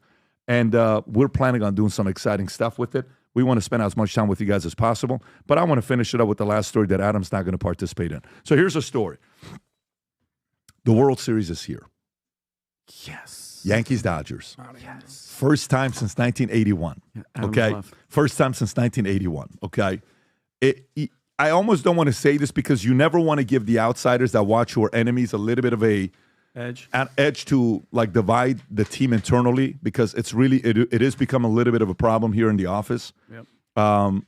You know, I'll just read this story to you, and then I'll tell you how much hate sometimes we're getting from Tom. It's a little inappropriate. It is a little bit inappropriate, but you know where your friends are. Yankees-Dodgers World Series amongst most expensive, fastest selling of all time on secondary market. The 2024 World Series, Yankees-Dodgers LA is among the most expensive, fastest on secondary market. StubHub reporting ticket sales have quadrupled of those of 2022 Astros-Phillies. The quadrupled 4x. The average price of StubHub right now is $16.67. Game Bro, one. $16.67. The highest since 17 with a get-in price of $11.70 for Game 1. Game 1 is $11.70 just to get any kind of seat to be in there. Second only to $66.41 average during the Cubs World Series. I'm sorry, no, that's record. Ticket IQ reports that on average, price of $48.75 for games at Yankee Stadium, Game 3 and 4 and 5. Second only to $66.41 Cubs World Series. Game at Dodger Stadiums are averaging $31.46, third highest in history. The Yankees-Dodgers matchup features 64 all-star nods. Damn. Wow. Wow. With Ohtani and Aaron Judge headlining the star-studded event. First pitch for Game 1 is set at 8:08 Friday Eastern. Tom, tell us why you hate the Yankees as much as you do. Unbelievable. I don't hate the Yankees. Got a lot of respect for them. And if they win and you get a ring, I'm very happy for that. And so for all this jibber jabber and all this stir in the pot, I will be happy, very happy for Pat if he gets a ring when it happens. But I'll tell you, I've been a lifelong Dodger fan. And by the way, just 2 days ago, R.I.P. Fernando Valenzuela. Oh, man. It says, Great pitcher. And it was, ole, 3-4, the big 3-4. And he was the only pitcher in history to win Rookie of the Year, Cy Young in the same season. The only guy to do it. Wow. Yep, only guy. And went in his early 60s here, way too young. Disease caught up with him way too early. But the ghost of Fernando, because Fernando was there in 81. He was on that team in 81. And he won a game and contributed in another. And, when the Dodgers beat the Yankees. So you got to contend with the ghost. You had to throw that in there. The ghost of Fernando. You know what you're doing? Yeah. You're scaring the Yankees. You're scaring the Yankee fans about ghosts and the boogeyman. By the way, though, these are the types of, would you agree with this, Tom? And I'm actually really curious to know what you guys say, Tom. You're sending this one out. Would you agree that there's never been a game where the players are more superstitious than baseball? No, absolutely. Right? Some of them won't step on the line. They only walk up to Wade Boggs wouldn't wash his socks for months. Aaron Judge hasn't washed his underwear in years. Yeah. They only throw the ball around the infield before the half in. No, you have players. It's incredible. There'll be pitchers that scuff the pitcher's mound exactly 3 times. Then they set. Then they pitch. Run a poll, Rob. Who's going to win it? Run a poll. We have a huge sports run a poll to see what. Can I make an assumption? Yeah, go ahead. Because you know what happens? 40 Yankees. You know what happens? You when think you the audience is going to be 60-40? I think the audience is going to be 60-40 Yankees. I don't. You got to realize that the number one state that watches the podcast is Cali. New York. Rob, is number one New York or California? New York. No, New York City. Why do I think was it California? It's Cali. You gave me the report the other day. No, it's not New York City. I bet you are. By the way, Illinois. Just so you know, Illinois is number 3. Illinois is number 3. Go Cubs. That is so interesting. I think one is Cali. I'm pretty sure. Okay, Rob, can you just real quick? I'm curious to know. Go ahead and vote. Let's see who you think is going to win. It's going to be an edge because even last night at dinner when I asked who do you think is going to win, they said some of the guys were rooting Dodgers. Listen, Yankees, they're no longer with us. But last night, I'm getting close. The Yankees baby. have that cachet. I know I said I wasn't going to talk, but I'm going to just say one I got to thing. pee. I like the Miami Marlins, and my favorite players when Beanie does his interviews. That's my favorite. Man. Gracias. That's my favorite with the banana. Very good. What's your team name? The Platinos. Alonso Fernandez. I went to the 2 World Series with the Marlins, 1997, and in 2003 we beat the Yankees. Pero what I'm most excited about this time, the two best players in baseball, they're playing against each other. Two MVP candidates, Shohei Ohtani and Aaron Judge. Judge, I'm judging you, Vinny. Sí. The two best players in baseball, they're going to knock it out of the park, I think. I don't care Vinny, who wins. who's winning? Let's have a good time. Okay, let me ask a different question. Tom, let me ask this. You know how in the playoffs so far for the Yankees, Judge hasn't shown up. Stanton has. Barely. Stanton stepped Judge up. has had a couple keys. He's had a couple keys, a 3-run home run. I'm not going to say he hasn't. Giancarlo has but Stanton absolutely has been- done what people thought Judge would do. Is that a fair assessment? Big surprise. And the MVP of the ALCS went to Stanton. Okay? Oh, really? Yeah, of course. Soto had a big moment, but it went to Stanton. Okay. Miami and Stanton, but you got Ohtani on the other side playing like a freaking cool as a cucumber. Stealing I bases. can't believe the way he's playing, right? Who do you think's going to show up in the World Series? Both teams. Give me one name for both teams. Mookie Betts for the Dodgers. I think he's going to be the surprise. So- the surprise step up. It's And very difficult for Judge and Ohtani because they could bat .333, 7 or 8 RBIs, and 2 home runs each, and people say, well, that's what they're supposed to do. Yeah. And that would be a great series, but you say, well, that's what they're supposed to do. And you look at Mookie. But do you think there's going to be some? You think like I'm thinking look at the NLCS. Edman was a pickup at the trade deadline. Yeah. And look at what he batted. And right, he anchored the bottom of the Dodger lineup. And remember, if you get on base at the bottom of the Dodger lineup, then you get Ohtani, Betts, and Freeman and Muncy at the top of the lineup, and you're on base. Yeah, but PBD, you know. I mean, come on. I've told you this before. The Yankees got that secret weapon. We all know what it is. Well, when was the last It's the time secret sauce. You Hang know on, that- hang on. Hold on, Tom. You know who the secret weapon is. Let him make his point for a second Okay. and tell me your secret weapon. When was the last time the Yankees beat the Dodgers? 1978. Last time the Yankees beat the Dodgers, 78? That's right. Because in 81, the Dodgers Something's won. going on. That's I was born in That's what I was 78, saying. dog. And by the way, who was the MVP? And we're going to do this dance. Who was the MVP? It wasn't Chris Chambliss. It wasn't Thurman Munson. It was Bucky Dent. Bucky, Oh, yeah. Like batting. I went to Bucky Dent's baseball So camp as a kid. you have, during the playoffs, you have these situations where guys come up and show up. Remember when St. Louis beat Texas? That was crazy. Who did it? It was this third baseman that just had this crazy see what you're series. saying. So whenever you come into the short series, it's who's hot this week. The full I'm not going to lie to you. The way Ohtani's playing, He swings like he's going to break his back every time. the way he's so loose, I will put Ohtani not against Judge. The way Ohtani's playing, I think Soto's playing. Yeah. That's where I put the Overall, two. yeah. Yeah. I put Mookie, I put against Stanton. I think those two are how they're good playing. comparison. And then you can put Judge versus somebody in Dodgers that has been underperforming. Yeah. Which you can pick a name there. Judge is chasing pitches outside in the dirt, and it's like that's just his old school. So anyways. I would say keep your eye on Soto and Mookie Betts. Yeah. I'm excited Good to call. see There's what my names. Soto. By the We're way, watching the game on Friday. Of tomorrow. course we Okay. are, but what I'm that's saying tomorrow is night? when we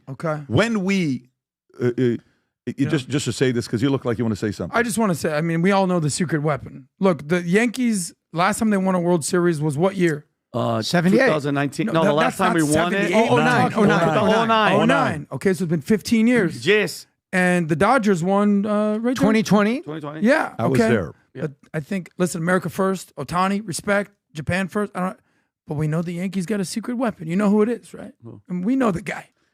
We know the You're guy. so stupid. We know. Lou Gehrig. They got Lou Gehrig out there. Stop. Okay. You're so We know dumb. who it is. Lou Gehrig. I'm making a prediction. The Yankees are due. How many Lou games? Gehrig is America like first. Let me tell you what I would. Gehrig is a word Let me that you tell you- don't curse. It's a legend Right. of baseball. I know. Tom, Watch what that's he's it. doing. We're You see not what he's taking you to the doing? clubhouse So let me anymore. You're tell you what I'm hoping for. Honestly, I want a legendary series that we talk about for decades to come. Me too. That's what I want. A 7. 7 games. I want a 7 where we're forced to go back, dog. We're like Yes. canceling everything. We're going back, Okay. right? I want something like that. But anyways, it is what it is. Look, cut. Let me give the last part, and then we'll wrap Yeah, up. yes. So this was That's a gone. skit. Come- Now we're coming over here. So I would like to invite one person to the big game next week, Game 5. It'll be in New York. We have a suite. One of you can participate in the sweepstake that we're inviting you to be in the suite with me, the entire crew here, fam, and a few other friends. We're going to have a good time, okay? In order for you to participate in the sweepstake, for every dollar you spend on vtmerch.com, we have all these 15 new hats. This polo shirt that I now wear pretty much every day, the Future Looks Bright hats, the USA hats, all the backpack, anything you have there. For every dollar, we'll go into sweepstake. You will have one name that we will call on Saturday, and we will announce who the winner is, and one of you will go with us to Game 5. We're going to give you initial $2,500 cash to help you with your flight, to help you with your room, and we're going to have a great time, okay, while we're there. It's going to be a blast. But it's for every dollar. You spend $100, $100. It's maxed at $1,000, if I'm not mistaken. And right, that Tom? is correct. And no purchase is necessary. For the entry and full rules, visit vtmerch.com. Buy something and get in. There you go. All right, gang. Cannot wait to see you guys. I think we have a special podcast tomorrow live that we'll be doing. You'll hear about who it is when we announce it. It's a big name. We'll see you guys tomorrow. God bless everybody. Take care. Bye-bye. Bye-bye.